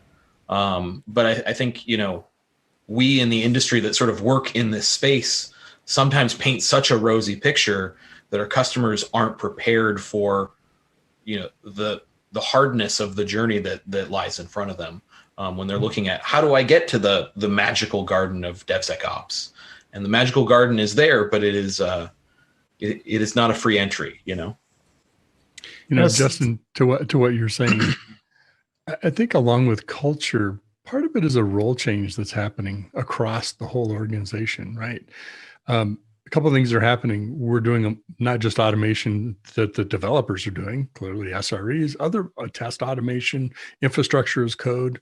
Those are all development is happening to support those. It doesn't say that every person is an expert developer, but there's some development, scripting, other kinds of skills that come with it. So I don't know if we're so much loading it all on the developer as much as we're elevating our level of automation and kind of interconnected of the process. And we're helping people evolve and changing, growing their strengths, let's put it that way. To also include some software development or more closely working with people that can. I think that's part of that cultural change too. But yeah, one of the things that's actually happening there is, as things become more developers, more development centric, and now it's code, now it's the teams are making exactly the wrong lesson out of this, and they're learning the wrong thing out of it. One of the things that Justin said earlier is, well, we got rid of all the software testers because the developers are doing the testing now. And that's one of the dumbest things that you can do as an organization is say, well, now that my developers can do this, let's get rid of all the experts. And instead of saying, what is the new role of this expert and how does their role change? Whether, now they learn to code so that they can expose more of this as code, or do I become consultants to the developers and help them do this right and help them understand how to do this right? Can I remove a lot of those pieces of toil and a lot of that extra stuff from them and let them focus on the things that they're good at, writing the code, building the code, thinking through the problems, and let me focus on the things that I'm good at, thinking about the infrastructure, designing the infrastructure, designing test plans, thinking about the non-happy path. And so companies, I talk to companies all the time that say, well, we've moved, all our developers are doing the testing now, so we got rid of our QA department, and that's just frankly dumb. Don't do that. Well, and I think it was an outcome of the Agile movement, right? Because we started preaching this idea of bringing everybody into the same room together to do these tasks. So we broke up our testing departments, and we spread them out across all of the teams, as well as some of the operations, which is how the SRE title came about. So when first we siloed, and then we tried not to silo. But ultimately, it is how do you come up with a strong automation standard across the organization, and how are you going to implement it? If there's a testing team that has a group of people and each one is assigned to a application team, or if you have a siloed testing team and a siloed operation team, ultimately we're still pushing the same product through the life cycle. So how well do we do that? And maybe Agile confused things for us for a while and kind of broke things up and disrupted what we were doing. So now what the task is how do we move forward with where we're at to make it continue to be easier to get things across the pipeline. And I have to say that one of the biggest challenges I hear from people is that continuous integration works well. Continuous delivery from dev, test through prod doesn't work so well. Yeah, and I think, what you hit on there, Tracy, is really important because, when you have an organization where the engineers are the only thing and engineers are undifferentiated and treated as some sort of fungible resource, I think things fall apart. What I've seen in successful organizations is they have some subject matter experts, whether that's SRE or a data team or an infra team that are building out things that make the rest of the organization able to scale. And that's a really good, healthy blend where you've got experts that you can lean on, but then engineers are empowered to do sort of the last mile delivery there. Yeah. Well, when a company says we're going to create a cross-functional team and then they eliminate most of the functions, that's a problem. I mean, you don't say I'm going to have a cross-functional team, so we're going to bring product managers and designers in, and by now we just don't need product managers and designers. So why do we do that with operations, with testing, with all of these other things that are important for software creation? Eliminating those and just saying, well, the developers will do it. Of course, that makes for a lot more work for the developer. The way that this needs to work is keep those cross-functional teams and change their role and bring them earlier into the developer cycle, have them involved in design, have them involved in figuring out what the product is going to do and how it's going to do it, not just let's get rid of the options aren't they happen at the very end of the process or we don't have them at all. It's let's bring them up further along in this process. Part of it though, and I don't know if anyone wants to admit it, is that there's sort of this bias that everyone else on the IT team aspires to be a developer because that is the ultimate the ultimate kind of thing. So for instance, it was this way certainly in testing. That being a tester was a way station on the way to being a full-blown developer, right? Or maybe a developer who wasn't that good. Well, he could do testing, right? And that testing in and of itself wasn't a quote-unquote profession. It was really just like a junior developer did testing. And security people, well, they were always the rebels, right? Half of them didn't have formal training. But, operations, the SRE folks, right? How much of a developer heritage or pedigree is there, and what you need to be able to do is, from an SRE perspective. And so, when we put together these quote-unquote cross-functional teams, it's almost with the idea that, well, you're all going to be developers now, right? You're going to reach your lifelong ambition by being, in this DevOps team as part of a developer. And we lose out on the professional tester, on the professional SRE, on the professional security person, right? in this rush to all be developers. What do you think about that? Well, I think we did this to ourselves in the DevOps movement. I mean, I remember when I first wrote my first article on DevOps.com about what is DevOps, and I was sort of grappling it with myself. The mantra was, we don't need operations, we don't need test, we just need developers. Code or developers writing code will eat the world. And it wasn't outsiders that said that. We said that, or subsets of us said that. And I think we recognized after we got into it of no, as Adam points out, those are exceptional skills. Frankly, some of the worst testers I've worked with were developers. They were terrible at testing their own stuff.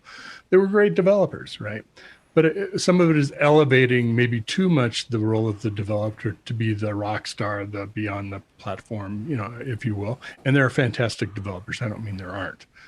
But there are amazing test people. And so let me point it to you this way. When I was running product development at Still Secure with you, who did I listen to? The testers. I listened to them and I asked them, what problems are we finding? And I could tell if we were ready to ship, not just by the numbers, but by their opinion. And that's who I really relied on, because they saw it from a different perspective than a developer does. So that's my opinion about it. Now feel free to disagree. Anybody can take me on and say I'm full of baloney. So I was going to say, Mitch, have folks heard the story about the IBM Black Team that they developed back in the 80s for testing, where they basically, testing was a sort of poorly regarded function in the organization, and they ended up creating sort of a hit squad that famously would go and just destroy people's code. And they created a culture around that, and they created sort of an ethos of that being a special place to work. And I think that's something we need to find, with our developers. Like, if we only celebrate the developers that make the shiny features, we're not going to be in a good state. We've got to celebrate the developers that can destroy other people's code with test, or can build something that scales really well, or that build great observability things. Like, it can't all be how many features did you ship. It has to be how much you contributed to the whole. Yes. Yeah, and I think, Justin, the cultural discussion is one that any team that's going through this experience right now that we're describing, that the developers do feel burdened in some way, they should be looking at how they have built that team, and each role should be a specialist role, and they all have to be an equal role. And if you don't have that, you really haven't created an agile team, and you're not going to that team's not going to become, a high performance computing team, because it is about equality on the team and the ability for every single person to stand up, tester, the SRE, the junior developer, and be able to communicate problems as they see them in an equitable way, and not feel that they are being judged. And I have learned that from working in an open source community. I'm really amazed how well the open source communities work together, because you have people with all kinds of different backgrounds, and it fascinates me to see how much they can accomplish and how well they accomplish it when they're not all working for the same company, and they're there because they want to be. So how do you create that open source kind of nurturing culture within a particular team, if it's been built especially around Agile, where we've taken operations and testing and developers and other specialists and put them on the team, documentation, requirements gathering, and how do you make it an equal team? That, I think, is the challenge, to keep the burden off of the developers' backs. But paradoxically, that's also the big attraction to like cloud native communities, to these open source communities, because I think people recognize and I don't mean it in a bad way, the kumbaya kind of spirit that these open source communities foster. GitHub, quite frankly, Justin, right? And if you look at the history of GitHub, that's probably been one of the huge drivers of 52 or whatever it is million accounts on GitHub, is that sense of community, right? How do you build that sense of community, interdisciplinary, across your teams within an organization? Adam, though the role says DevRel, it's really TeamRel, right? And it's got to be part of your mantra there, part of your job description, isn't it? Yeah. One of the things that is interesting about when you look at open source is the person who wrote the documentation is a hero because nobody wanted to write the documentation. The person who wrote the tests is a hero because they're writing the tests. That was a lot of work and I didn't want to do that amount of work. But then when we go into a company, we say, well, we're going to hire a couple of QA people to do the testing because they're cheaper than the developers. And well, yeah, maybe if you're hiring bad QA people, they're cheaper than the developers. But if you're hiring good testers, they're as expensive or more expensive than the developers. And so in the open source world, we look at it and we go, these people are peers and equals. And then we come into a company and we say, they're second-class citizens, and we're gonna hire a couple of tech writers because they're a lot cheaper than having the developers write the documentation, or we're gonna hire some testers, or we're gonna hire some ops people because the person to watch the dashboard is way cheaper than having a developer do it. And we've seen it happen with the SRE role, where when we elevate that and when that becomes part of the development team, the SREs are expensive and hard to find. That same sort of thing, I think, needs to happen in other roles on a development team in order for them to stop being that second class and also to stop having developers be the ones that have to do all of this work. If you look at it and say, well, the tester or the doc writer is a cheaper person and we'll just hire a couple of them, it's more likely to fall on the developer to do the hard work than to hire the good people and have them do the hard work. Fair enough. Mitch, what do you think on that? It's a really good point, and I think part of what you're saying, Adam, is it's a specialty. You think differently to be a fantastic tester, not just testing, but the whole test strategy and how to do all the different kinds of testing that's involved. And then of course, how do you automate that? And do you do that yourself? Do you work with a part of the dev team to do that? Same thing for SRE, right? It takes someone who thinks about it differently.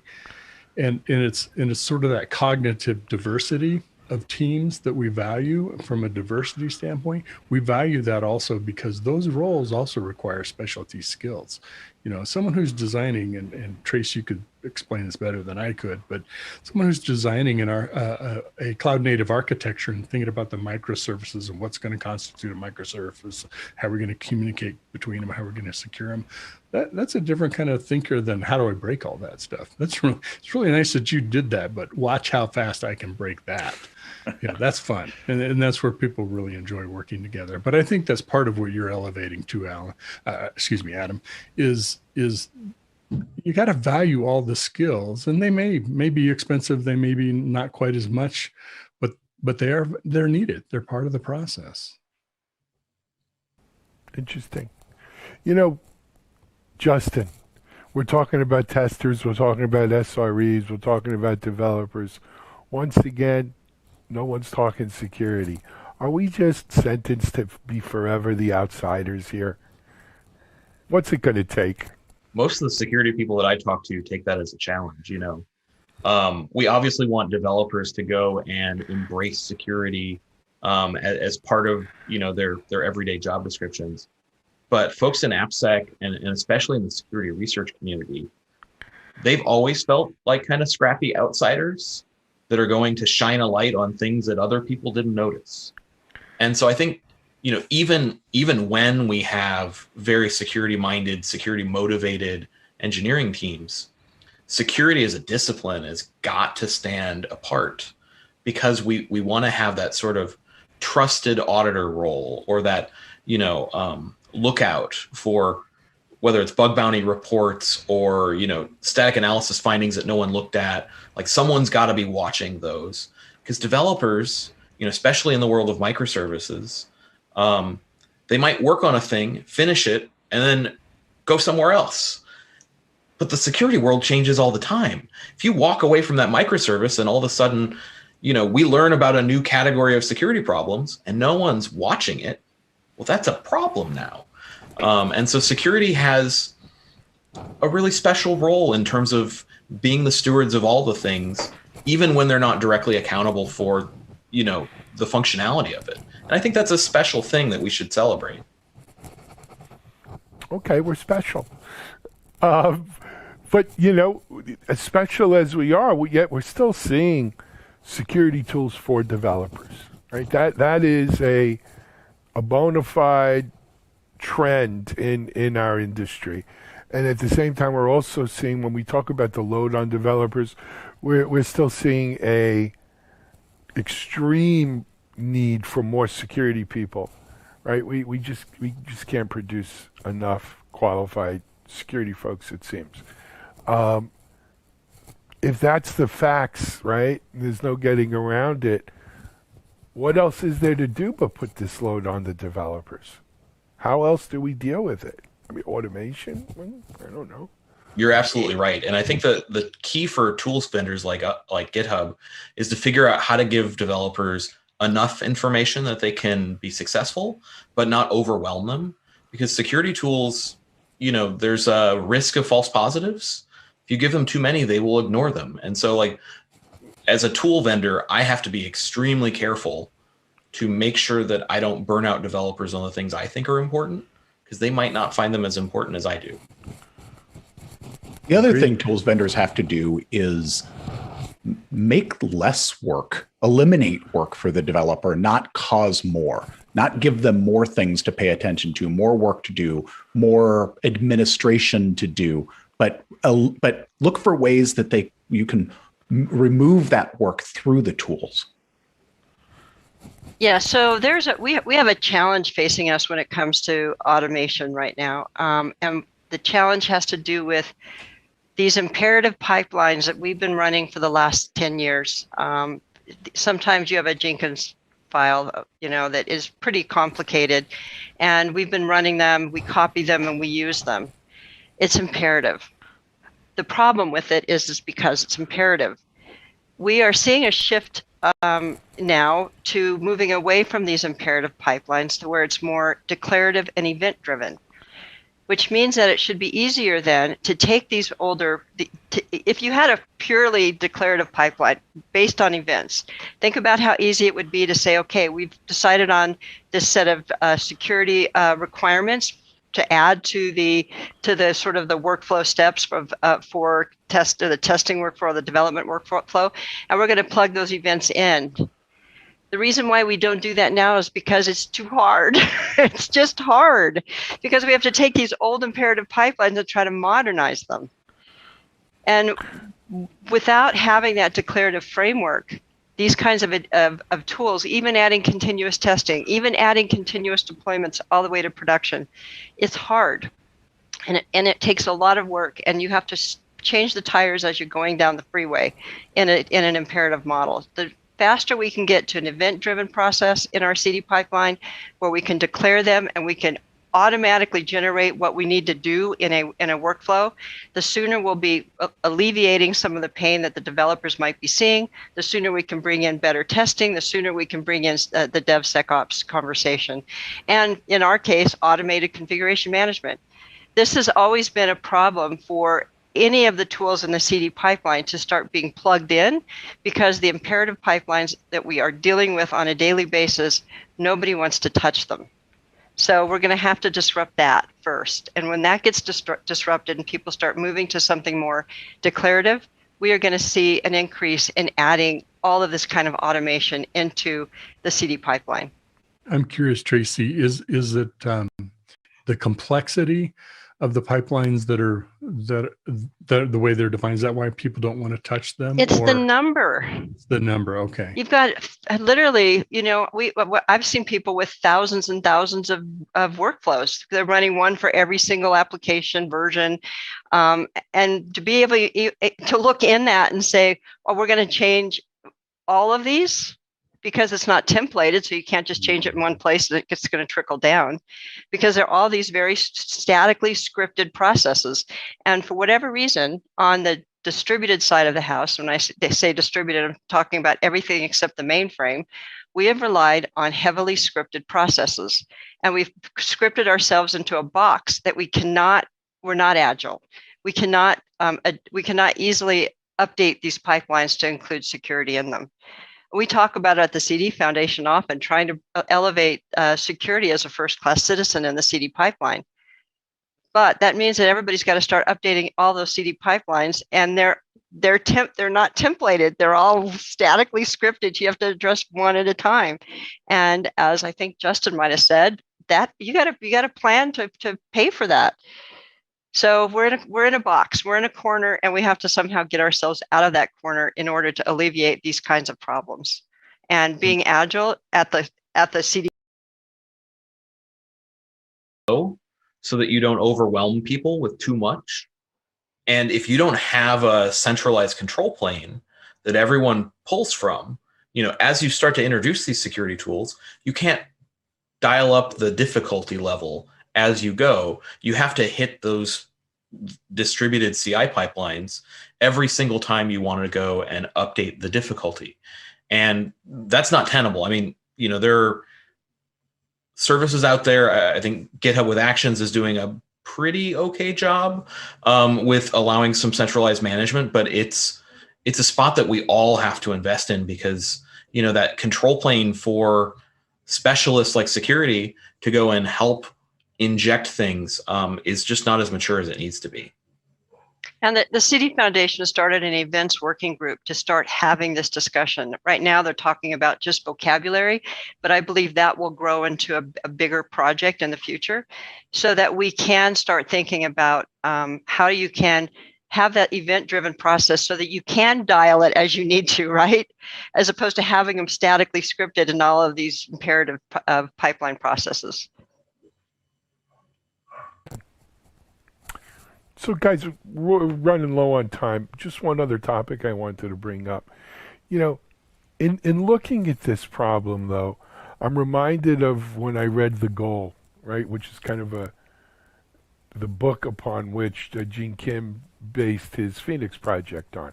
So The Goal's about more manufacturing. The Phoenix project goes to IT. But really, it talks about bottlenecks, resource constraints. And the story of The Goal, and I forgot if it was the first rule, the second rule, whatever it was, is as soon as you fix one, or, get rid of one problem, the next problem down the line shows itself that maybe you didn't see because the problem in front of it was hiding it, camouflaging it. In trying to make life easier for our developers, or take the strain off of that point, are we really just, going through this goal process of discovering the next bottleneck, and maybe that's what life, maybe that's the secret to life. Life is just about going from one bottleneck to the next, right? Discovering what's downstream from there. There's something Zen about that. But is that what we are sentenced to for sure, or is there a way out of that? I like to say that when designing large-scale distributed systems, you can't remove your scalability or your failover problems. You just move them to a different part of the stack, and we do that a lot with development teams as well. As we don't remove the problem, we just move it to a different part of the process and move it around.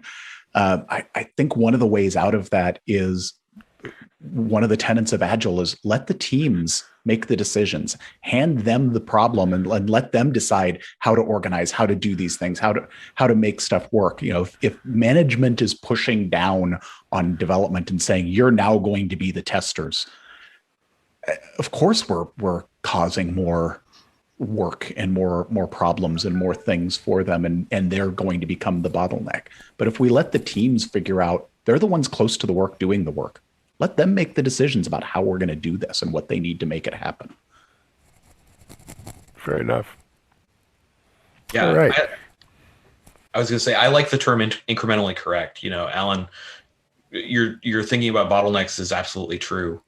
I don't think there's ever a world where we will get to 100% panacea, but we can hope to get a little bit better all the time, and that's the journey that we're all on, right?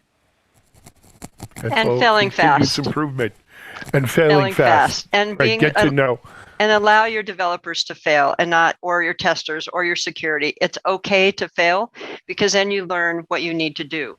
Failing fast is part of the learning process. Fantastic. All right, guys, we are out of time. I want to thank all three of you for joining Mitchell and I on this episode of DevOps Unbound. Thanks to Tricentis for sponsoring DevOps Unbound as always. We will be back in not next week, the week after, with a new fresh episode, as well as check out, we'll have a new DevOps Unbound roundtable open to the public for questions. And you can find out about that at DevOpsUnbound.com or on our Digital Anarchist site or DevOps.com, frankly. Look under, it'll be under webinars, and you'll find the roundtable there. Until then, though, Tracy Reagan, as always, it's a pleasure to have you on. You bring such enlightenment to the whole discussion. Thank you, Alan. Thank you. Justin, again, always nice to have you on one of our panels and discussions here. Many thanks for coming. And Adam, thank you and good luck. And, I know you're relatively new in your position there at Tricentis, but it looks like they made a hell of a hire. Good luck and come back and visit us again. Would love to. Thanks a lot. All right. Mitch, you want to take us home? I just wanted to thank our panel as well. And I love the incremental progress idea.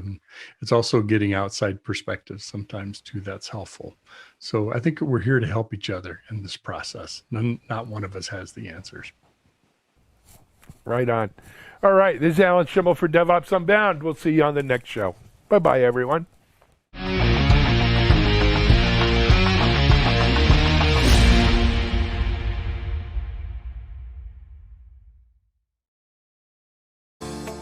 Disruption is occurring across every aspect of IT. Open source, cloud services, DevOps, and cloud-native software architectures are democratizing IT and radically transforming how business is done.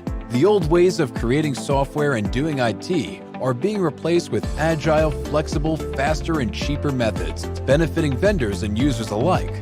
Accelerated Strategies Group is out to democratize access of industry expertise and knowledge. We use our expertise and experience to offer insightful, intelligent, useful information in a variety of formats relevant to the IT community, digital events, videos, reports, assessments, workshops, and implementation projects with tech vendors, IT organizations, and business leaders. We widely and openly share our work products, often for free. Analyst reports these days aren't worth more than a graph or chart that tells a story or illustrates a market trend.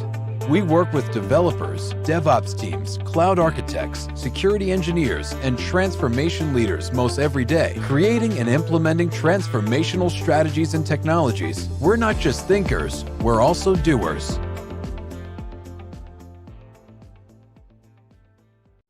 All right, next up, we've got our Something Old segment. We have a recent presentation from the Predict 2021 Virtual Summit. Patrick Hubbard, who is the head geek and technical product marketing director over at SolarWinds, he talks about the prevalence of multi-cloud strategies and how organizations might want to rethink that in light of the complexity and cost involved in multi-cloud. It's definitely one worth considering, and it's a great presentation all the way around, so let's give it a listen.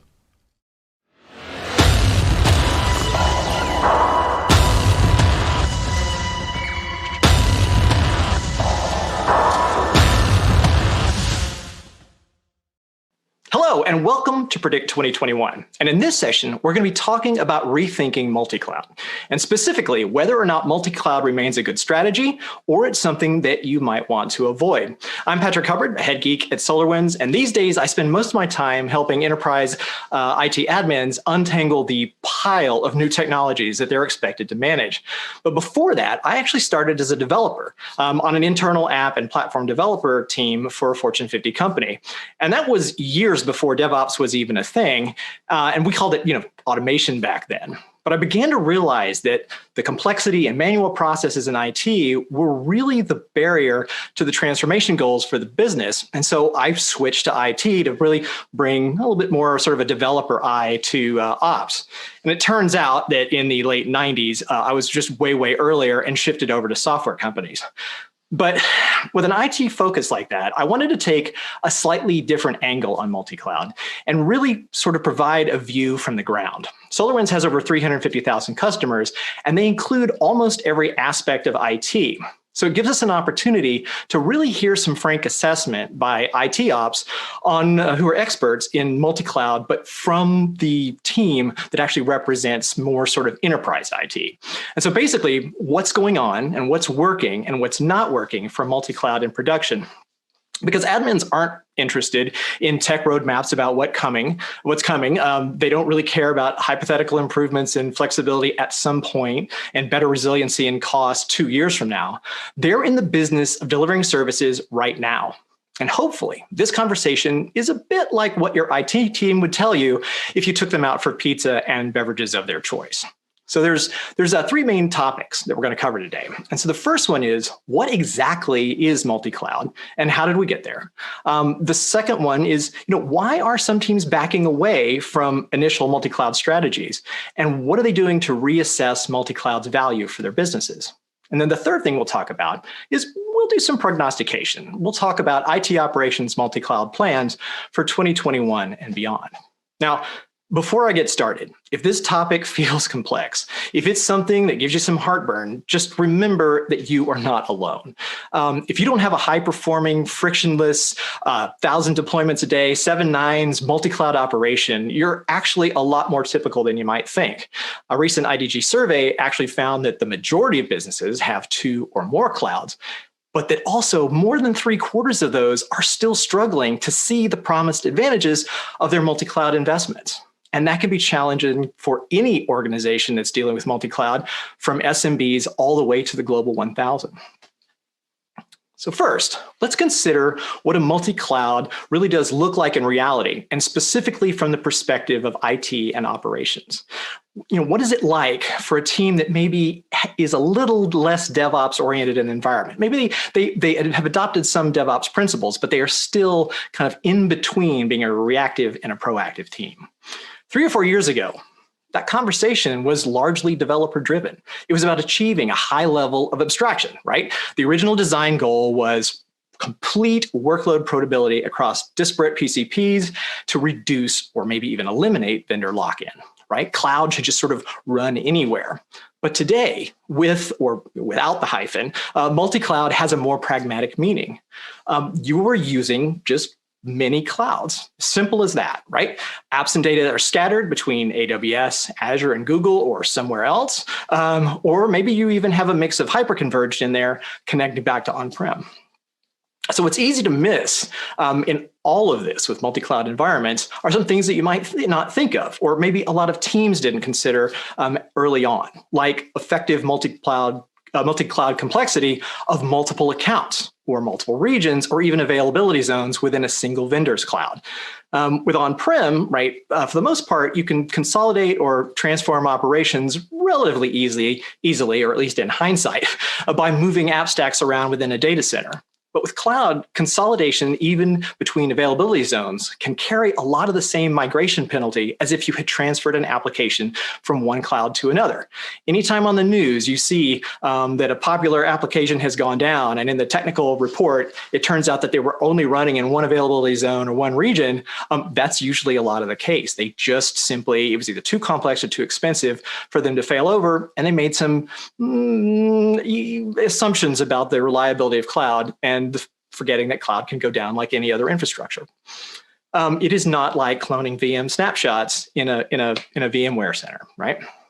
So the main thing is that the multi-cloud conversation has shifted from dev to ops, right? As is often the case, developers are the kingmakers. They decide what technologies will become the backbone of our operations for years and years afterwards.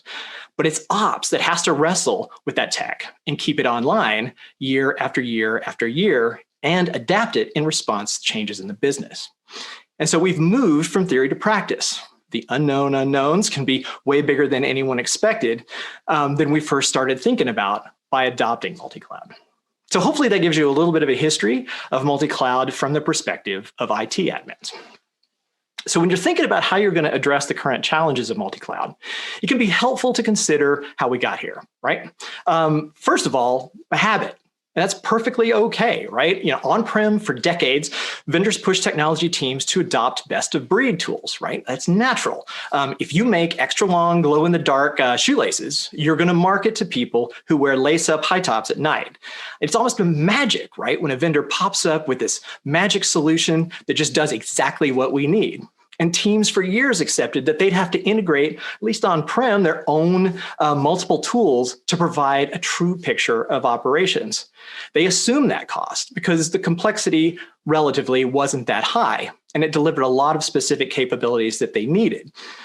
And the same was true for cloud, at least in the early days, right? Cloud providers had relatively tiny catalogs by today's standards, and the sales and marketing looked a lot more like on-prem point solutions. They pitched technical differentiation, a little bit of cost, but mostly technical differentiation.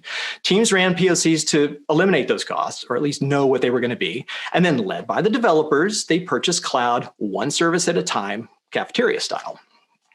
But now, almost all the major PCPs offer similar, or at least similar-ish, support for enterprise needs. They're wrapping their basic services into solutions, even if the technology and features aren't maybe the same under the covers, but they could still get the job done, at least mostly get the job done. Where they're competing now is an overall value to the business and how their solutions integrate with those environments. What's changing is the selection of cloud vendor is increasingly being driven by the business, not by engineers. Consolidation has been a natural and effective strategy in IT since the beginning of time, and once services are commoditized, technical arguments tend to fall away, and biz DevOps comes more and more into play.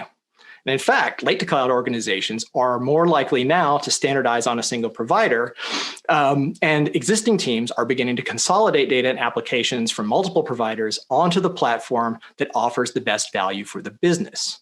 It's not so much about the coolest technology anymore. And that's probably a good thing. Anyway, that's the Cliff Note version of the history of multipath, at least from the perspective of a lot of IT teams. And of course, it is different for every organization and technologist involved. Your mileage may vary. So what are some of the specific issues that organizations have got them rethinking about their interest and investment in multi-cloud, right? How has their experience shifted their thinking from traditional best of breed increasingly to single provider catalogs? Well, because I tend to always lean toward automation, my first instinct is DevOps all the things for real, right? That can solve a lot of issues. You make one-time investments in automating the delivery and configuration of infrastructure. It's as complicated as it is to say. And then those ongoing changes really become push button. But in reality, that isn't going to happen, right? First, there aren't enough skilled and affordable developers to staff every enterprise team. And second, there really aren't that many developers that are interested in admin work. They generally don't enjoy unexpected day-long break-fix assignments like troubleshooting application connectivity issues, right? Finding that ExpressRoute MPLS config issue at the partner edge, determining root cause of a VPN tunnel collapse that ends up being due to an expired certificate. Maybe not what they really want to do. They want to write code, right? So that means that those tasks will remain within the network team. So for the foreseeable future, we're looking at blended IT teams with overlapping responsibilities and the addition of some new experts with specific skill sets. That's a skill that really represents a skills gap complexity. And as we have definitely figured out in the last 3 or 4 years, complexity is the biggest problem for almost every IT organization. So take that complexity around skills and multiply that by the number of cloud platforms. And the job posting requirement lists start to get longer and longer and longer with fewer available candidates. And of course, the more specialists you have on your team, the harder it is to break down silos. It also turns out that cloud isn't nearly as agnostic as a lot of architects had hoped. If you're a developer, cloud is highly agnostic. You build and package, push that into your CI/CD pipeline, add monitoring for your feedback loops, and it's repeatable. You're done. It's the DevOps way. But for IT, or at least the DevOps way, there's not nearly as much that's agnostic about cloud.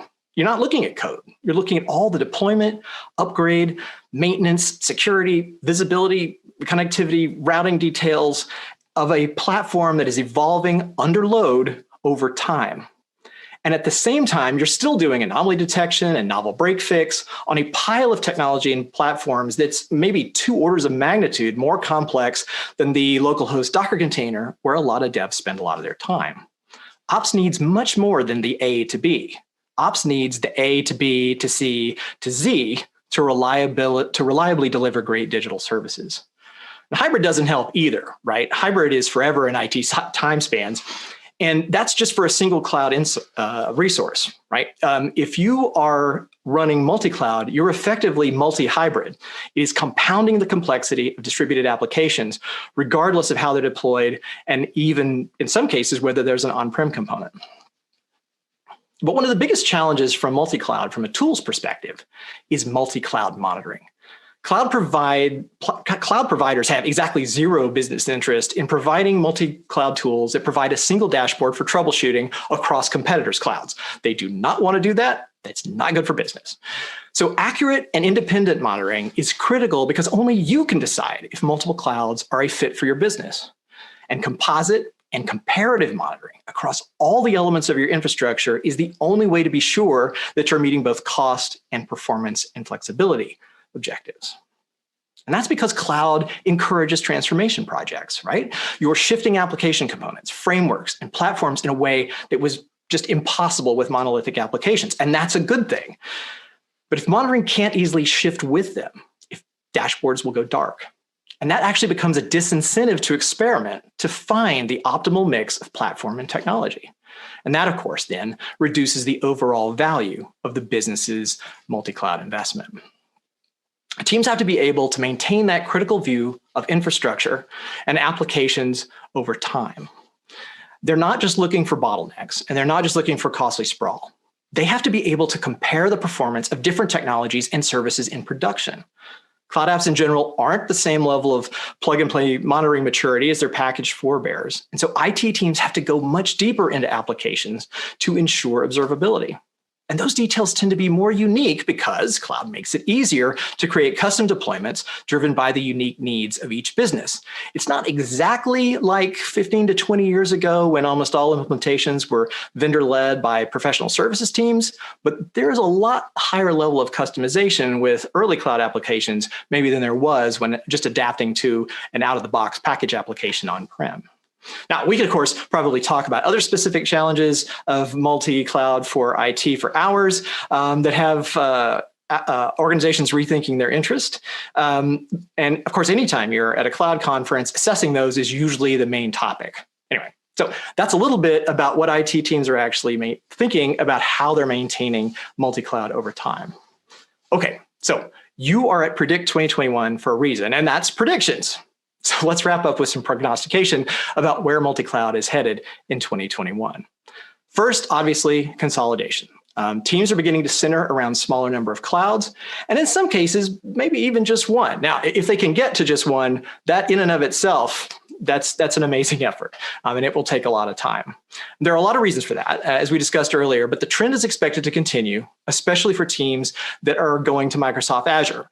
Azure, in many ways, isn't traditional cloud, but rather an extension of the tools and technologies already prevalent in most enterprise IT teams. Azure also has a highly established partner ecosystem, and that ecosystem is familiar to a lot of enterprise executives who can help with onboarding with Azure. So also, make no mistake that AWS is a giant and will continue to grow if by adoption gravity alone. Next would be security focus. Security focus in 2021 is finally beginning to really get an awful lot of focus. And it's mostly because cloud applications and cloud security isn't really like traditional application security, right? Instead of users and groups and roles in Active Directory, we're talking about abstract policy defined in JSON and then attached to objects. And that's fantastic from the perspective of being able to compose policy and apply it in a deterministic way. But without a good understanding about how policies apply to cloud resources, it's really easy for new admins to accidentally expose private data. And compounding this is that Azure IAM experts are not the same as AWS IAM experts or Google experts. These platforms are different, and it requires a high level of knowledge. And it takes time to gain that skill for each new platform. And ensuring security no longer can be okay to learn over time, if it ever was. But instead, you need security experts for each and every platform that you're using on day one. Consolidation can help, but reducing configuration errors and incidents and risk is increasingly a focus of anyone that's operating a multi-cloud environment. The second thing that's happening is we're seeing a continued investment in training. And in 2020, many businesses had a chance to see what happens when they give clear objectives to the IT team and let them decide how they're going to push distractions out of the way to achieve them, right? Get everyone working from home within 2 weeks, do whatever it takes, save the business. It's really clear, right? And it's really refreshing in a lot of ways. And IT teams have been clamoring for training for years. They want labs, they want time for R&D, and left to their own devices, frontline managers actually increase training for the new skills that their teams were going to need in order to meet the demands for 2020, especially early on. And we expect this to continue. As multi-cloud expertise increases, the time to value and nimbleness increase. And that's handy, regardless of whether you're multi-cloud, consolidated, or just using hyperconverged platforms as well. In 2021, we should also see even more adoption of cloud-native technology. Previously, even guru monitoring engineers would have had trouble instrumenting a stack of a dozen or more elements in a cloud application. And that's because there really just haven't been many tools that automatically understand novel architectures. They can insert collectors to get visibility and roll up dashboards. However, updated monitoring tools increasingly make this easier. And the better the cloud monitoring is, the more the business can get out of their cloud investment. And that brings us to the last prediction, that no matter how teams operate, multi-cloud, single provider, on-prem or hyperconverged, teams will begin to finally close their observability gaps, and they'll close them with real data. They'll be more able to decide for themselves which approach delivers the best mix of service and cost. There's been more than a little bit of guesswork and reactionary management in the past, simply just from a lack of data. But in 2021, improved monitoring should make that a lot easier and take a lot of the guesswork out of all cloud decision-making. Well, these are anyway just a couple of the cloud predictions and for multi-cloud, and it'll be interesting to see how that strategy evolves in the next couple of years. Hopefully, this session was helpful, especially if you're weighing the option of moving away from maybe early multi-cloud infrastructure, or you're late to cloud and you're just considering starting with one and concentrating on a single platform. It'll be interesting to see what the multi-cloud survey results in 2021 and 2022 look like. More teams may be past that peak multi-cloud interest and increasingly consolidate, or at least they will choose fewer platforms, maybe 2 or less, not 5 or however many there are. AI ops will help. Software-defined networking will help. Achieving data gravity in the cloud will help. But believe it or not, we're still in the early days of multi-cloud, and the technology is changing faster than ever before. But today, ensuring that the ops team has performance and error visibility spanning all cloud operations, regardless of where you are, is how you'll evolve. It's how you'll achieve better results now, and it will definitely help. I'm Patrick Hubbard, and thanks again for joining us at Predict 2021.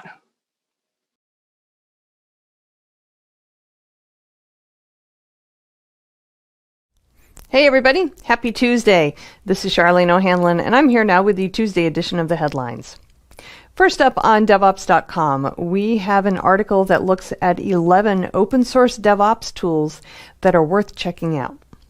Bill Dorfeld takes inventory of the open source tools in the DevOps space and has come up with not 10, but 11 tools he believes are worth considering for organizations that don't have the budget to throw at their DevOps toolchain, but need to get stuff done. Most are well known and well regarded in the market, and this list covers just about all areas of DevOps, including those technologies that are more cloud native in nature, such as containers and service meshes. Bill also does a great job explaining each technology and how it fits into the tool chain. Obviously, with 11 tools, Bill has barely scratched the surface, but for organizations that might just be getting started with DevOps, it's a helpful list. And it's a good read. And we have an article that looks at how cloud desktops can empower DevOps in organizations. Today, organizations need to enable their IT teams to rapidly deploy, manage, and maintain their applications and services. At the same time, they face significant challenges in finding the right developers. Throw in a pandemic, and the process becomes even more difficult, as onboarding and collaboration can pose significant challenges from different technologies between different employees and the company itself. Cloud desktops offer many advantages when it comes to addressing some of those key challenges that DevOps teams face, from onboarding to technology preferences and even standardizing on application versions. Organizations need to get skilled individuals working and collaborating as quickly as possible, regardless of their location. Cloud desktops addresses these challenges. The article lays out some of the benefits of cloud desktops and how organizations can incorporate the technology into their development environment. In news, Rapid API has added support for the open source Kafka messaging software as another type of API that DevOps teams can now centrally access. DevOps teams can now discover all available Kafka clusters and instances in the same location where they find, test, and connect to microservices based on REST, SOAP, and GraphQL APIs. That effort is designed to complement initiatives such as the Async API specification that is now being advanced by the Linux Foundation. Rapid API is adding this capability because use of Kafka to enable asynchronous communication across event-driven applications has increased significantly. With the dramatic increase in digital business transformation initiatives during the COVID-19 pandemic, reliance on asynchronous messaging platforms such as Kafka have become a requirement, as in many cases, synchronous communications across highly distributed applications just isn't feasible. All right, over on Container Journal, we have an article that addresses the way observability is approached with respect to Kubernetes and whether that needs to change. Observability is a staple of high-performing software and DevOps teams, and traditionally the tools were designed for monolithic systems, observing the health and behavior of a single application instance. Kubernetes environments, however, are constantly changing. Because this environment is so dynamic, predefined metrics and logs aren't effective for troubleshooting issues. Conventional observability approaches that work well in traditional monolithic environments are just inadequate for Kubernetes. Organizations need an observability solution that is purpose-built for a distributed microservices architecture to match the unpredictable nature of Kubernetes cluster behavior and to capture the data required for teams to identify and troubleshoot issues in real time. Solutions that integrate artificial intelligence and machine learning can help. By automating dynamic monitoring processes, organizations can create intelligent observability that converts telemetry data into actionable insights. AI can be used to analyze this data and identify problem patterns and create unique observability snapshots that can be used to build reference templates, which then can be cataloged and accessed by troubleshooting teams when issues arise. This will help make Kubernetes more consistently reliable and secure, speed time to root cause analysis and resolution, and make it easier to effectively debug dynamic distributed Kubernetes environments. All right, over on Security Boulevard, we take a look at the persistence of nation-state threats. Admittedly, nation states have been a threat for, well, forever, but in the cybersecurity realm, they are especially pernicious. The collaboration between nation states and criminal elements continues, with China and Russia the most glaring examples. This article dissects a recent interview with retired Admiral Mike Rogers, former director of the National Security Agency, in which he noted that almost every major actor now, nation-state, criminal, or otherwise, is incentivized for more and more activity because they are having great success. Supply chain attacks, for example, he said, take a lot of focus, but they have a high payout. SolarWinds is a prime example of that. It's clear nation-states continue to be a thorn in the side of governments well beyond the borders of the United States. The writer of this article, Christopher Burgess, looks at some of the more recent actions the U.S. has taken to help reduce the threat of nation-state actors and whether they have the strength to make a difference. The short answer, I suppose, is we'll have to wait and see. But it's clear more needs to be done. Just what, however, remains murky. And finally, we have an article that looks at the 3 keys to security control: visibility, context, and automation. The shift to remote work as a result of the pandemic has changed the security mindset for many companies, with many actually relaxing some of their security policies to enable their employees to access the applications and data they need to do their jobs. At the same time, 2020 saw a record-breaking 18,000 new vulnerabilities identified. To address the significant rise of vulnerabilities and an ever-present, ever-expanding threat landscape, executives must zero in on investments that provide the visibility and the context needed to combat increasingly complex environments. Other emergent technologies, such as automation, will also be vital in optimizing their operations, both on-premises and in the cloud, to enable a more proactive, preventative approach to security posture management across the modern enterprise. Enterprises that build more proactive capabilities, such as improving network visibility, generating context-rich insights, leveraging automation, and breaking down silos, will emerge with the most resilient security programs.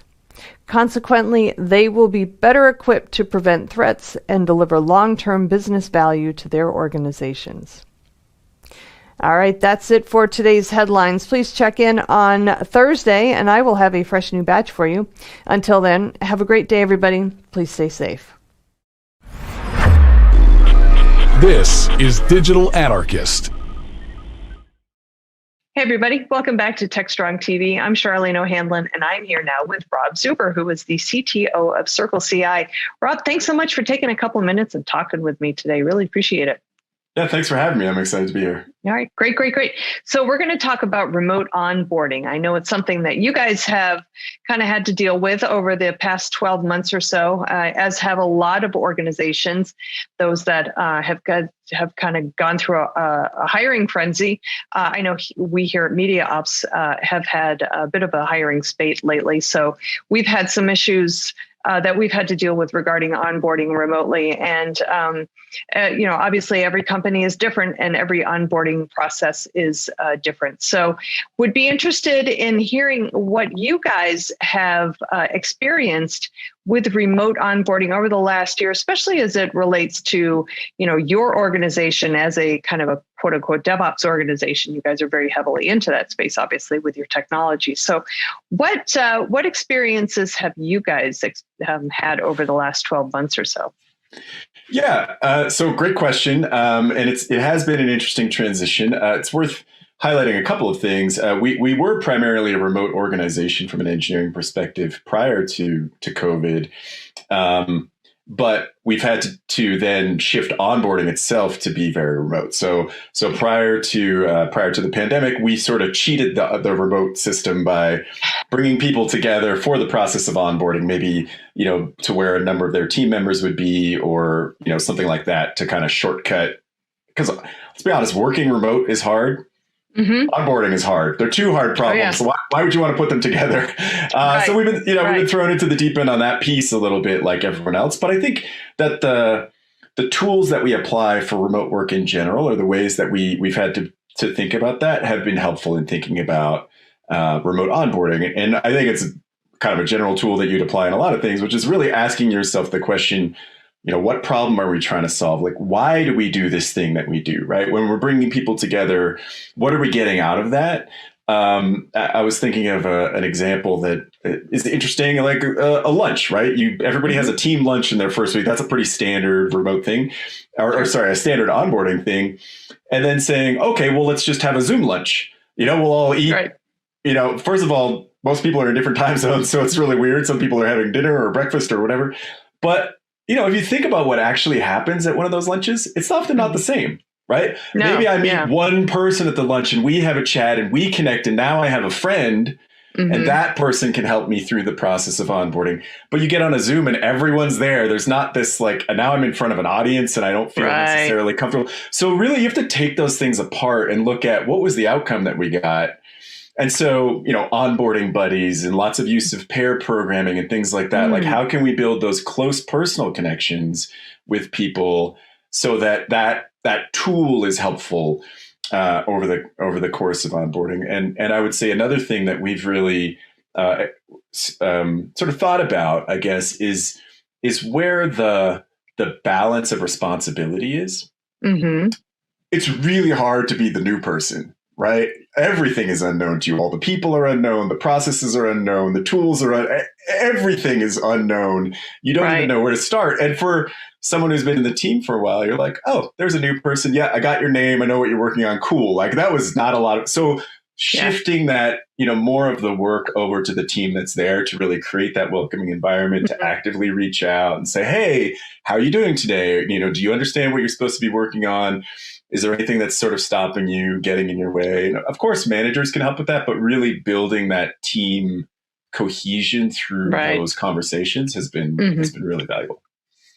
So what about the use of technologies to kind of help organizations onboard employees more effectively remotely? I mean, obviously, we rely a lot at MediaOps. We rely a lot on Slack as a way to communicate between teams and as a company as a whole.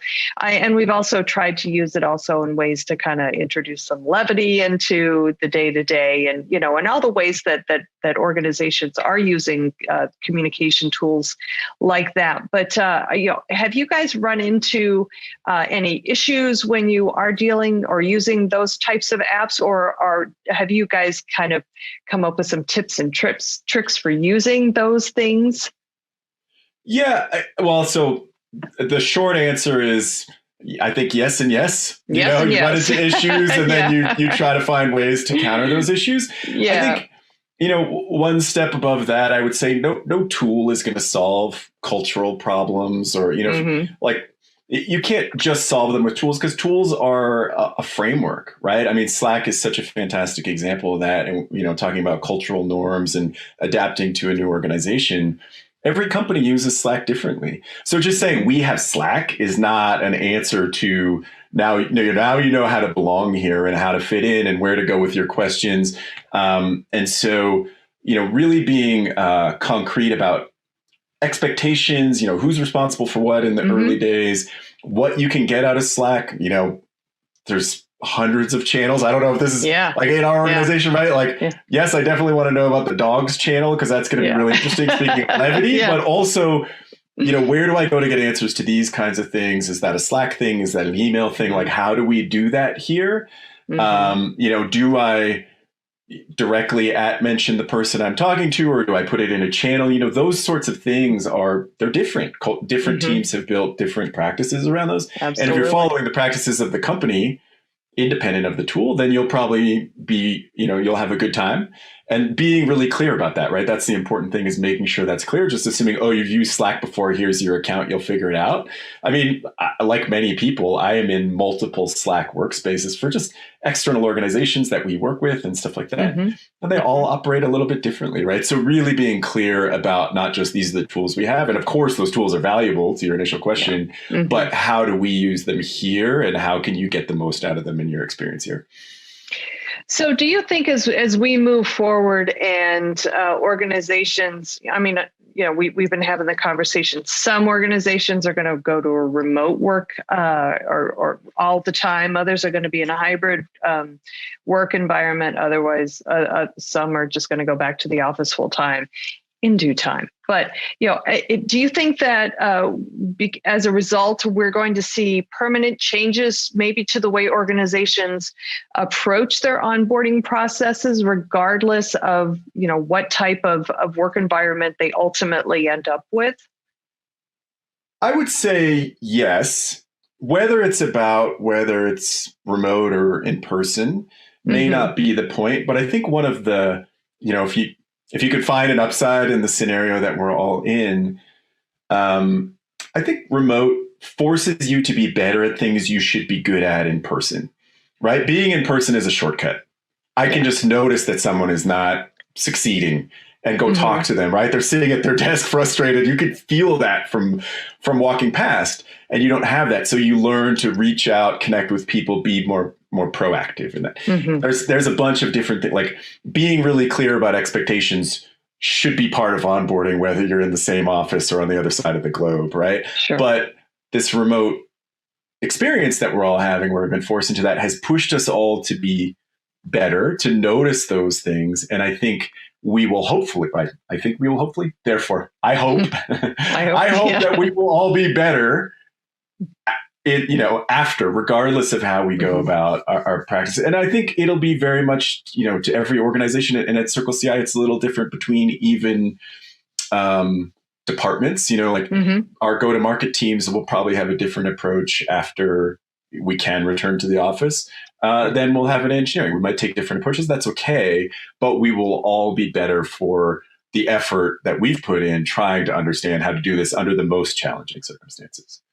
Yeah, you make a really good point in that, remote does really force us to be better at what we should be doing well already. So I think that is really applicable in all areas. And I think communication is a huge, huge factor in all of it. So being able to communicate effectively, no matter if you're onboarding somebody or assigning a project or even offboarding.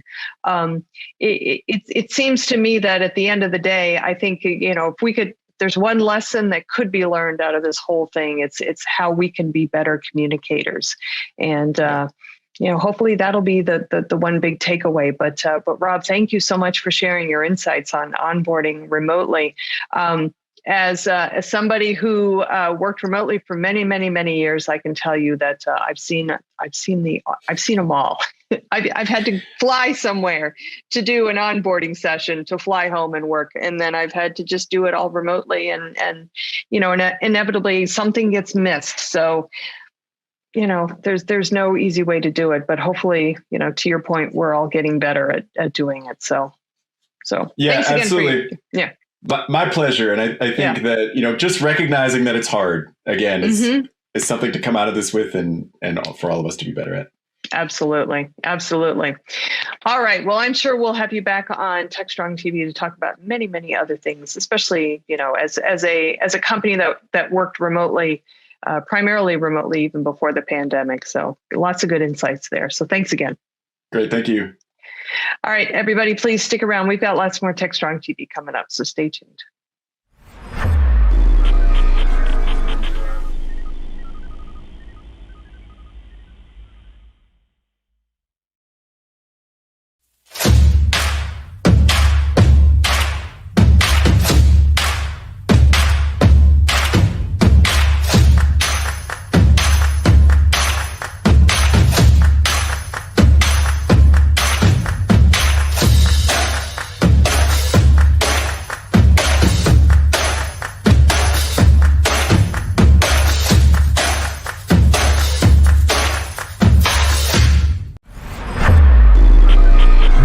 is Digital Anarchist.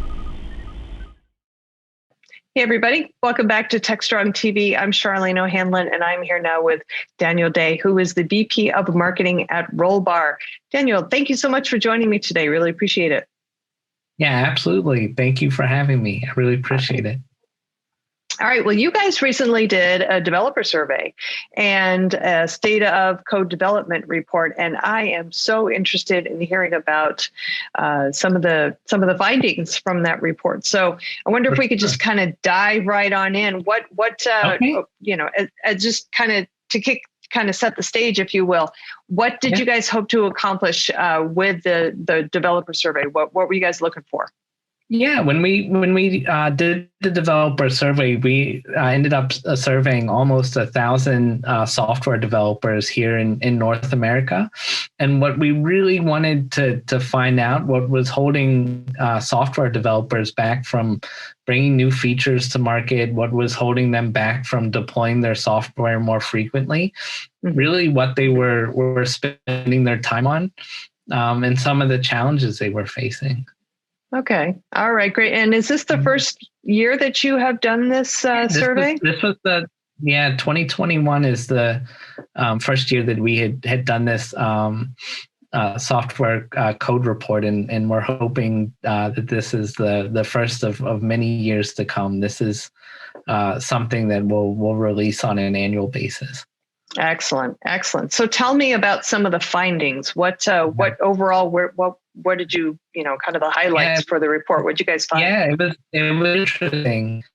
We found across the experience spectrum that software development and finding bugs and problems in software really kind of is a challenge differently for the experience level of the software engineers. We found more junior software engineers who are just starting their career in software development are actually spending the majority of their time searching for bugs and looking for anomalies in their software versus writing new code and trying to bring new features to market. And that's a burden that falls on them specifically as they become more experienced and progress in their career. Yeah, they spend less time focusing on finding errors in their software. Okay. All right. So they're not taking the code from the other guys, and the other guys are saying, "All right, go find the bugs. We wrote the code. You go find the bugs." They are is that they're responsible for not finding only their own bugs in the software, but finding as they're doing quality assurance and testing their software, they're responsible for bearing the brunt of responsibility for finding those changes or problems with their software. And that's actually really slowing down companies from being able to deploy their software more frequently, and also making their most junior, least experienced software developers responsible for their quality of their code. So I can imagine that is a great learning experience for the junior developers. But to your point, it really does drag down productivity as a whole. So, is this like a situation where you can have either one or the other? If you've got these junior developers, you want them to be learning these things, but at the same time, you want to be able to move faster. So what can organizations do to kind of maybe find a happy medium there?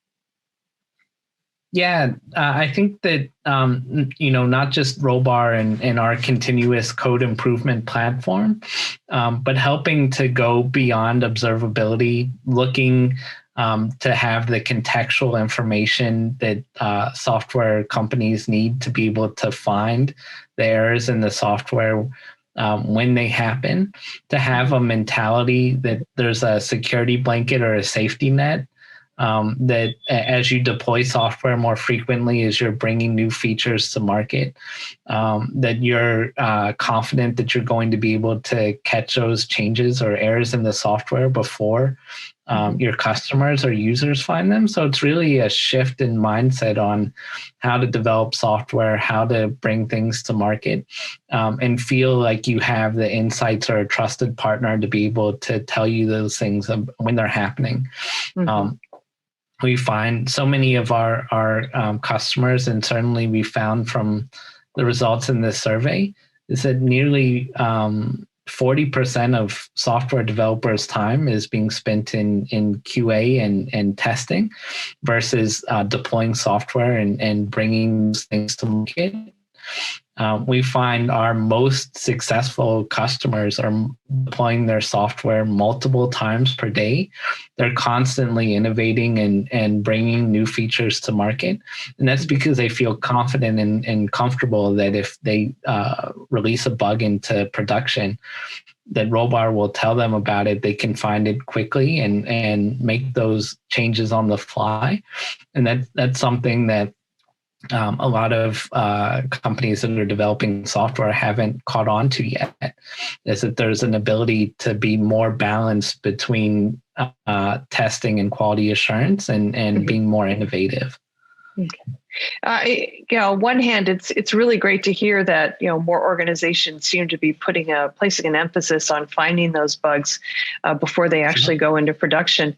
But at the same time, it's also it also kind of speaks to the the need for more automation and more practices that really do kind of help push the process along in a faster and more deliberate fashion, if you will. So do you see more organizations kind of maybe coming to that, having that aha moment, if you will, especially if they, take a look at these survey results? And because I wonder how many organizations actually don't even realize that the amount of time that's being consumed and quite possibly wasted by having, a subset of their developers, they're spending all of their day just looking for bugs. Yeah, I think that even this space, going beyond observability tools, going beyond application performance monitoring, understanding the nuance of the real-time nature of error monitoring and continuous code improvement, understanding the capabilities of things like our automation grade grouping to really break through the noise and try to amplify the signal of true anomalies, changes in your software that maybe have never been seen before. Educating the market on the ability to do these things. I think it's still early.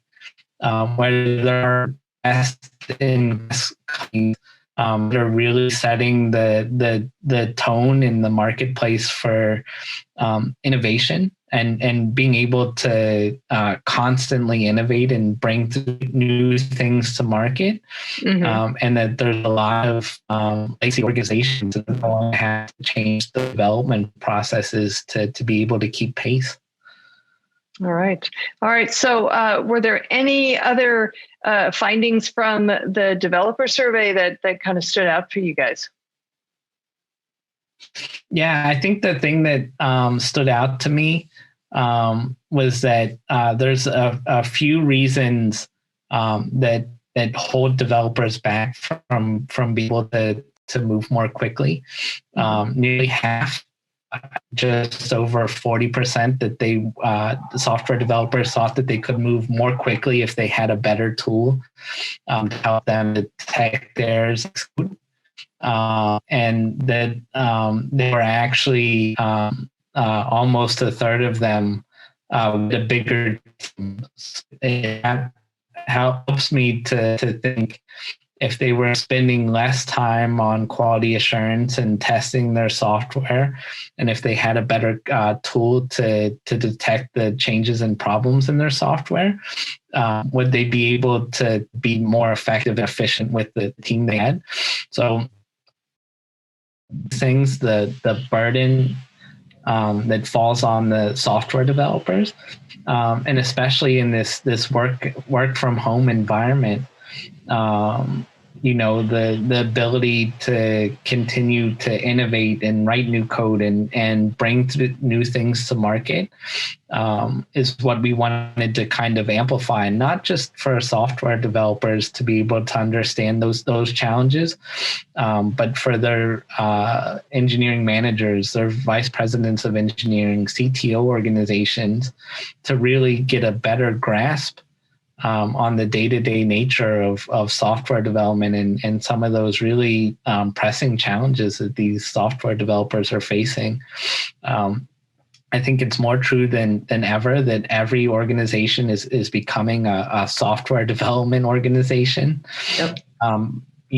Because of that, there's a burgeoning shortage of software developers. Mm-hmm. More and more software developers and engineers are coming into organizations with less experience than ever, and we have the expectation that these people come on board and really spend a good majority of their time finding errors and challenges within the software code. It definitely gives me concern to understand the kind of pressure and potential burnout that these new and burgeoning software engineers are facing earlier in their career, and bringing some of these challenges to the forefront. I think is a nice point of the survey to be able to talk about that more openly.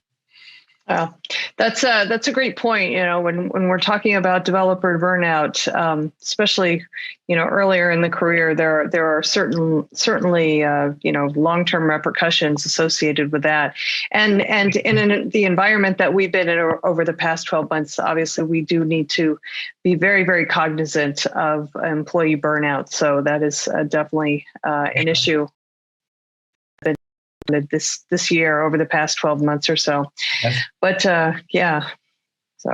but Daniel, thank you so much for walking me through the survey. Now, if folks want to take a look at the survey for themselves, where would they go look for it? Yeah, they can go directly to rollbar.com to our resource center. We have a link to the software code report there, where they're welcome to download. Okay. All right. Great. Well, thank you so much for taking a couple minutes and walking me through it. I do appreciate it. It's always a pleasure to see you. Yeah, of course. Yeah. Yeah. All right, I really appreciate it. Thank you so much for having us. Oh, you're welcome. You're welcome. All right, everybody, please stick around. We've got lots more TechStrong TV coming up, so stay tuned.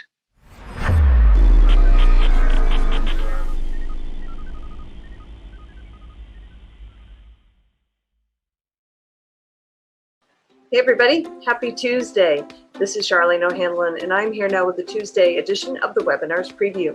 As always, I tell you about great webinars that are coming up on DevOps.com, Container Journal, and Security Boulevard. Here are three that I wanted to let you know about in the hopes that you'll be able to mark your calendar and join us. The first one is called The New DevOps, Iterating and Innovating in 2021 and Beyond. This one is happening Wednesday, that's tomorrow, April 14th at 11 a.m. Eastern on DevOps.com. This one is sponsored by us, DevOps.com, DevOps Institute, and GitLab. This webinar takes a look at what the future of DevOps looks like and what we can do to prepare, as well as what are the critical leading edge skills and technology and how they will be applied. This is going to be a really great webinar. The answers to these questions, these future-looking questions, will come from customer stories and data from GitLab's Global DevSecOps Survey. So among the topics of discussion are the in-demand skills for 2021 and beyond, the move from projects to products, the growing beyond dev and ops and expansion of cross-functional teams, and finally, the evolution of DevOps tooling to support new models of work, something we're all very familiar with. All right, the next webinar I wanted to let you know about is also happening tomorrow, April 14th, Wednesday at 1 p.m. Eastern. This one is called AppSec Risk. You can't manage what you can't measure. This one is sponsored by Zero North, and it's happening on Security Boulevard. So we all know that the key to reducing application security risk is pretty simple. It all starts with application security visibility and everyone looking at the same data. Sounds simple enough. AppSec visibility data provides the necessary insights to assess risk and drive accountability to help make the right business decisions and operational decisions and prioritize remediation actions for AppSec vulnerabilities. This one is killing me here, folks. This webinar covers what CISOs and security teams need to know to understand and effectively communicate AppSec risk to all stakeholders, from board members to the business unit leaders to DevOps teams and even the customer partners and end users. There we go. That one is also going to be a really great one. Zero North folks certainly know what they're talking about, so I'm looking forward to that webinar. The final one I wanted to let you know about today is also happening. Oh no, this one is happening Thursday, April 15th at 11 a.m. Eastern on Security Boulevard. It is called The Age of Collaborative Security. This webinar is sponsored by CrowdSec, and this one takes a look at a new way of doing cybersecurity, crowdsourcing. I love this concept. We are seeing it everywhere else these days, from travel to funding ventures. And so, if people were willing to take advantage of this new togetherness to bring ideas and projects to new heights, why wouldn't they be keen to unite to defend their privacies, companies, and personal data around cybersecurity attacks? It sounds like a great plan. Collaborative, open, and transparent security is the way to rebalance the odds and help us beat the bad guys. So CrowdSec founding CEO Philippe Humeau and Mikko Hyppinen will explore why a collaborative approach to security could contribute to solving the hacking problem and explain how we could make the internet safer together. I love that idea, togetherness. All right, that is it for today's webinar's preview. I will be back on Thursday with a brand new batch for you. Until then, have a great day and stay safe.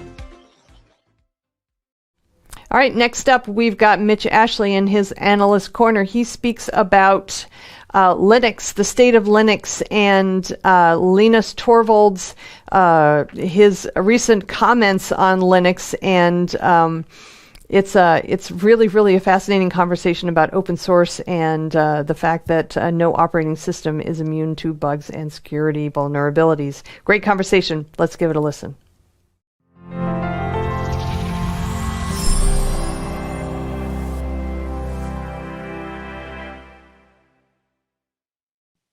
Welcome to Digital Anarchist. This is Mitch Ashley, CEO, my Accelerated Strategies Group. Getting a lot of attention to an article that recently appeared on DevOps.com, actually it was the end of last week. Linus Torvalds, who is, we all know from Linux fame, was pretty transparent about some issues, or an issue primarily, with one of the releases of Linux and some of the consequences that could happen, particularly for folks that are using swap files and the potential of losing some data when you implement that particular version. And he talked about, being really transparent about the process of how to test those things before you put it in, and also gave fair warning of, by the way, this could happen, and be aware we don't want people to have an issue. Why I highlight this is I think it's a great example of someone being very transparent and upfront with folks in a very visible and vocal way of, there's an issue, we want you to know about it, we want you to be aware, we want you to take precautions, and we don't want you to be subject to whatever might happen. Now, this has to be a fairly consequential, and he's pretty upfront about there could be some data loss, and so you don't want that to happen. But there are also people who will implement it and won't run into that problem. I think generally people really appreciate the authenticity of someone like Linus saying, hey, we want you to know, and frankly, using using his platform and his visibility in the industry to get that word out is certainly helpful too. But it makes me think also about every other platform that we run. No operating system is immune to vulnerabilities or bugs, things like that. And we get so many things that are reported on a regular basis. It's very easy for many things to go by and not really pay that much of attention to it. We take care of it, we test it, we patch it if it's necessary, or we see if it's applicable to us. But there are things that do get elevated. And most of the time it's in the kind of regular press, non-technical press about there's some bug in iOS or some bug in whatever product or operating system that kind of makes it to the mainstream media. But I think this way of Linus being more transparent about it within the technical circles of our audience, our media, our communities, really getting the word out from an authoritative source is super helpful. So if you haven't checked out the article, I'll put a link in the description. Be sure and read that. Highly recommend it. And you'll be well informed if you aren't already about some things to pay attention to in this release of Linux 5.12. Thanks for listening.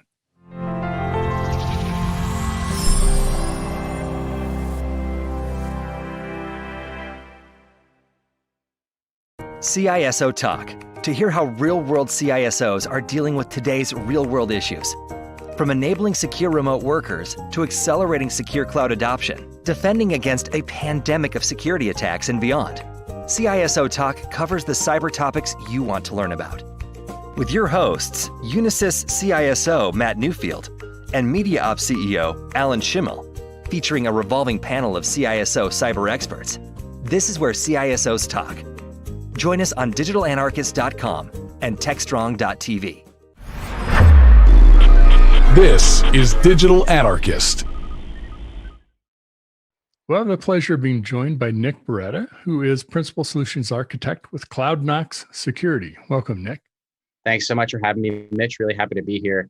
As you mentioned, I'm a Principal Solutions Architect with CloudKnox Security, and we're helping customers get to a zero trust permissioning model in the cloud by getting away from what we call just-in-case permissioning to just-in-time permissioning. Just in case. Let me give a little extra privileges here, just in case, so they don't bother me again, right? Coming back and need more. That's never happened to me, but so very cool. Well, you mentioned zero trust, very hot topic. A lot of people are trying to figure out, so how do we get to zero trust? What does it mean to do that? And how do we get there? Especially in a multi-cloud environment that brings a whole bunch of new challenges. Maybe talk about what some of those challenges are in a multi-cloud environment. Sure, absolutely. So before even getting into the multi-cloud component and how it exacerbates the challenge, I'm just going to talk about the problem I've observed firsthand. So background on me, before joining CloudKnox last November, I was a senior solutions architect at AWS for 2 years. And prior to that, I was also at Google for 5 years, 2 years of which I spent on the Google Cloud team as a customer engineer.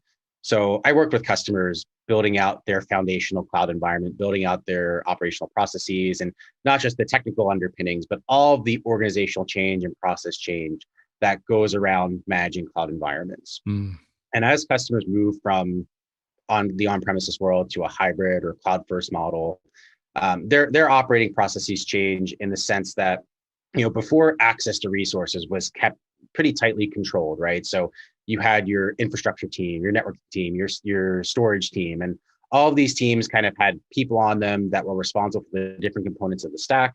And if you were a developer in the organization, you needed something spun up, they would do it for you. They had complete control over their domain. It was slower, but it was more secure in the sense that you had a set group of people with a set group of permissions across the environment.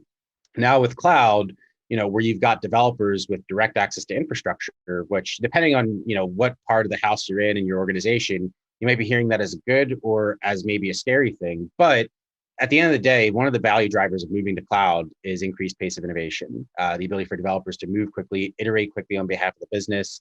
And so with that move to cloud brings a whole new set of permissions, because now instead of access being, physical access to hardware, physical access to a data center, everything's done through API calls. And so everything is a verb in a permission statement. You can run an instance, you can change a bucket policy.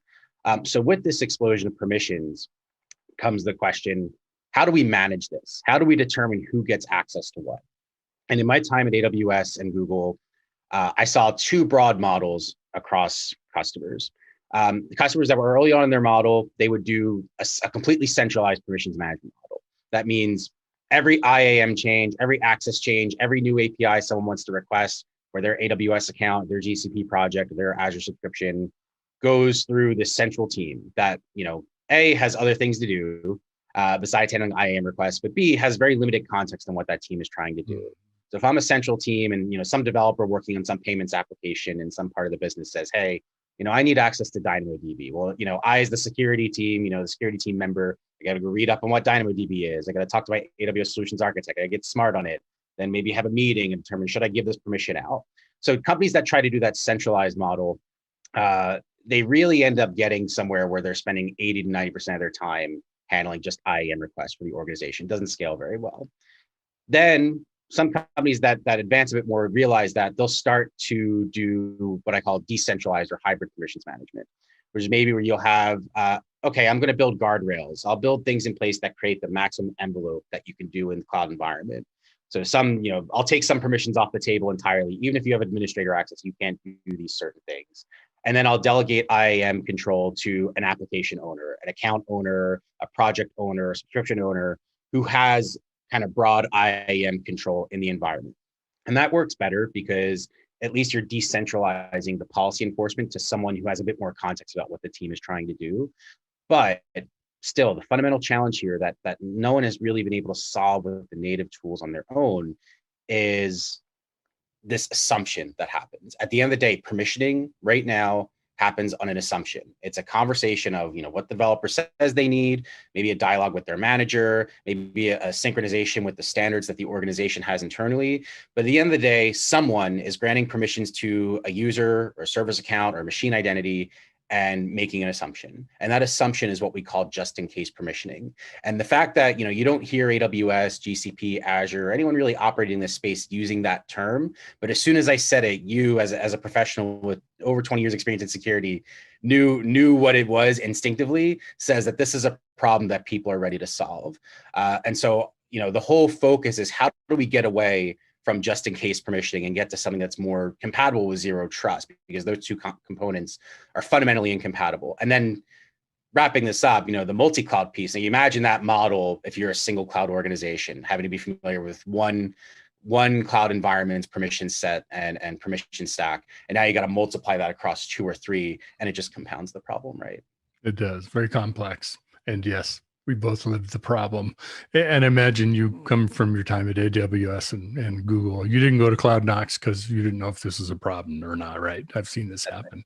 Well, tell us a little bit about, so how do you solve this? What's the approach that makes this more manageable so it's just not request after request or over permissioning, to some central security group? Sure. So I'd like to think of it, and this is something that I got from my colleague, Mike, because I know he's going to listen to it. So I got to give him credit here. Got to give Mike props here, Mike. Yeah, Mike. So there's it's like in health, right? You can treat the symptom or you can treat the cause, right? So the symptom of just-in-case permissioning is the permissions gap. So there's 3 things that you need to address this, but I'm going to phrase this in a way where we're addressing the cause and not the symptom. Okay, so the very first thing you need is visibility into the permissions gap. So for a given identity in my environment, what permissions does it have? And what permissions is it actually using against which resources? So being able to visualize that and boil it down to a KPI or a metric or something that tells me, hey, this identity is this much over permissioned with this many high risk tasks. And a high risk task is something that basically can change the state of something in your environment or leak data, exfiltrate data, things like that. Service quotas, get service quota isn't as high risk as S3 put bucket public access policy, right? So the very first thing is getting that visibility. The inflection point in terms of if the company is going to be able to overcome this challenge or not, or move past this challenge, depends on what they do next with that visibility. For lack of a better word, the lazy way would be to take that visibility and say, okay, well, let's just go in and revoke all that access, right? So we have a permissions gap. We have the picture of all the permissions that are out there that aren't being used. Let's just take them all away. And you can do that, but what's going to stop the problem from happening again? Because at the end of the day, this assumption-based permissioning process still exists. And unless something is done to change that process, companies just going to get in this cycle of permissions gap, permissions gap, permissions gap, take it away. Permissions gap, and so on and so forth, right? So how do you treat the cause of it? That's where the other 2 pieces of the solution come in. So First is the visibility. You get the visibility, that's table stakes. You need to be able to see what the permissions gap is so you know what you're treating. The second thing is providing tools to enable customers to get away from just-in-case provisioning. Just-in-case provisioning exists because there isn't any authoritative way to say with certainty what an identity does or does not need or is not using without that visibility. So once you remediate down, once you take those unused permissions away, you have to fundamentally change how employees, how developers, how people creating machine identities request permissions. And that is where permissions on demand comes into play. So the idea being, instead of me provisioning broad access to you, Mitch, saying, okay, you're a developer, maybe what I'll say, there's two kind of paradigms. So maybe I'll give you a non-prod power user access, and then in prod, I'll give you read-only access. But if you need to escalate your privileges, I'll create some broad admin access role that sits behind, a PAM or some kind of key vault, something like that. And you can go break glass and get that role when you need it. Or maybe you're an administrator on the Cloud Center of Excellence team or the Cloud Security team, and you say, I need admin access to every account at all times because one day I might need to jump in and get in and do something. So fundamentally, what we do is we help organizations change the way they think about this permissioning model, with the idea being, with permissions on demand, I could go in and request permissions for an identity. I could do it through ServiceNow. I could do it through my ITSM of choice, and basically say, I need this set of permissions to address this problem in production. So instead of me requesting that admin role, I just get permissions applied directly to my existing identity that then get taken away on a time-bound basis. So we're basically taking this concept of privilege access management, but instead of applying it coarse-grained to the identity level, we're applying it to the permissions the identity has. So we can grant and revoke fine-grained permissions on an as-needed and time-bound basis to any identity in the environment. Excellent. That was a pretty thorough description. So I think the net of it, of what you're saying, is you have your standard levels of permission, what the normal state is, and then you have a break glass option, if you will, as you called it, or a way to give you sort of admin access to everything at once. Is there talk about how this is done? So are people logging onto a site and say, I need 10 minutes of access to this system with the, super admin level or whatever? How does that work when someone needs to escalate their privileges? Sure. Are you talking about the current model or the kind of new model? I think the new model. I think we know the current model is, give me over permission so I don't have to call you. Yeah. So fundamentally, it's really not completely different in terms of the request flow. At the end of the day, someone's making a request to some system and that request is getting approved, maybe automatically, maybe with manager intervention, depending on the nature of the request. So that process typically doesn't change too much for the customer. What does change is really, what they're requesting. So requesting instead of, specific, instead of a specific, super role, they're requesting specific permissions. Now, the next piece of that is, how do they identify those specific permissions? How do I know? Because quite frankly, I've worked in places where people have told me, if my developers knew the AWS or GCP or Azure permissions model enough to make fine-grained requests, I probably wouldn't have this problem in the first place, because it is hard to understand the complexity of the access model of all the different services that you're using even from one cloud provider. Oh yeah, absolutely. So the way we see organizations do it is they actually fold fold that kind of permissions management flow that we give them into their DevSecOps process. So basically, most customers I've worked with, when they're deploying applications to the cloud, they will go from sandbox environment to non-prod to prod, let's say, or some couple stages. So typically the sandbox, I'm using AWS terminology here, but you could swap this with Google or Azure. But sandbox AWS account, it's not peered to any VPC, no transit gateway access, not going back on-prem. So I can give a developer power user access in that account, so they can build what they want. And yes, they have pretty broad permissions, but it's in a pretty narrow and isolated part of the environment. Then what they do is, using tools like ours, they'll look at what permissions that developer used in dev. And then when they move that app to staging, they'll create an identity. They'll create all the identities with just the specific actions that we saw performed in dev for all the identities that were used in that account. Then when they go from staging to prod, they get read-only access to prod. Read-only and prod is a standard that I think customers should really, really aspire to get to if they're not there already, but they get to read-only access in prod. And then because they have the activity data, they saw what actions were taken by the identities in staging. They can create policies or templates basically that become the request templates for privilege escalation in that environment. So if I'm a developer and I've launched my app to prod and I got read-only access to prod, now something broke. I got to go fix it. I'm getting paged. I got to get in and do it.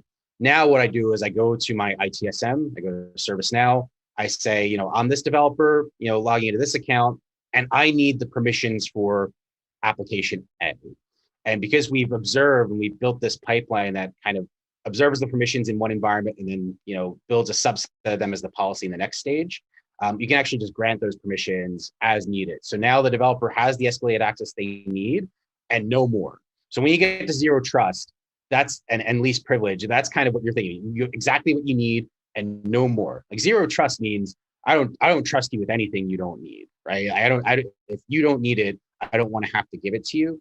It's fundamentally at odds with the broad just in case permissioning that permeates everything we're doing in cloud today, kind of as we adopt. And it's not that people are doing anything wrong. There's not really anything that exists that makes it easier. And so that's the model we're trying to help customers get to, and we're seeing customers get to with platforms like ours. Okay, good, very good. Well, just a little bit of time we have left here. I think you'll have a webinar coming up on May 5th, something like that. Also, I'm sure they can find out about that on your website. What's a good place for folks to go to so they can check out CloudKnox, maybe whatever free trials or online accounts you might have that they can check out what you're offering? Yeah, absolutely. I would say the best place to go is our website, cloudknox.io. You'll be able to see our white papers. You'll be able to reach out and request a product demo, which is something we're happy to facilitate for customers. And I will say, if you're working in an organization and you want to see the platform, what we can do for you is we can set up a tenant for you in your environment. It doesn't cost you anything other than the cost of running a VM in your environment to do data collection. At the end of the collection, which, at the end of the whole process, which takes about a week, 2 weeks tops, we'll give you a report of the visibility of the permissions gap in your environment. Even if you decide you don't want to move ahead, you don't want to use our stuff anymore, you still have that visibility, which is very difficult to get yourself. You can still use it to inform your strategy going forward. So I'd encourage you, if you know this is a problem in your organization, or if you're thinking about it, just get a look at the data, get a look at the visibility, and use that to inform your strategy, and we'd be happy to help. Perfect. Awesome. Okay. CloudKnox Security. Nick Beretta, thanks for joining me today. Nick is Principal Solution Architect there at CloudKnox. So check him out. Love to see what you find out by running that VM and can learn about your own environment. Thanks again, Nick. Thanks so much, Mitch. Appreciate it.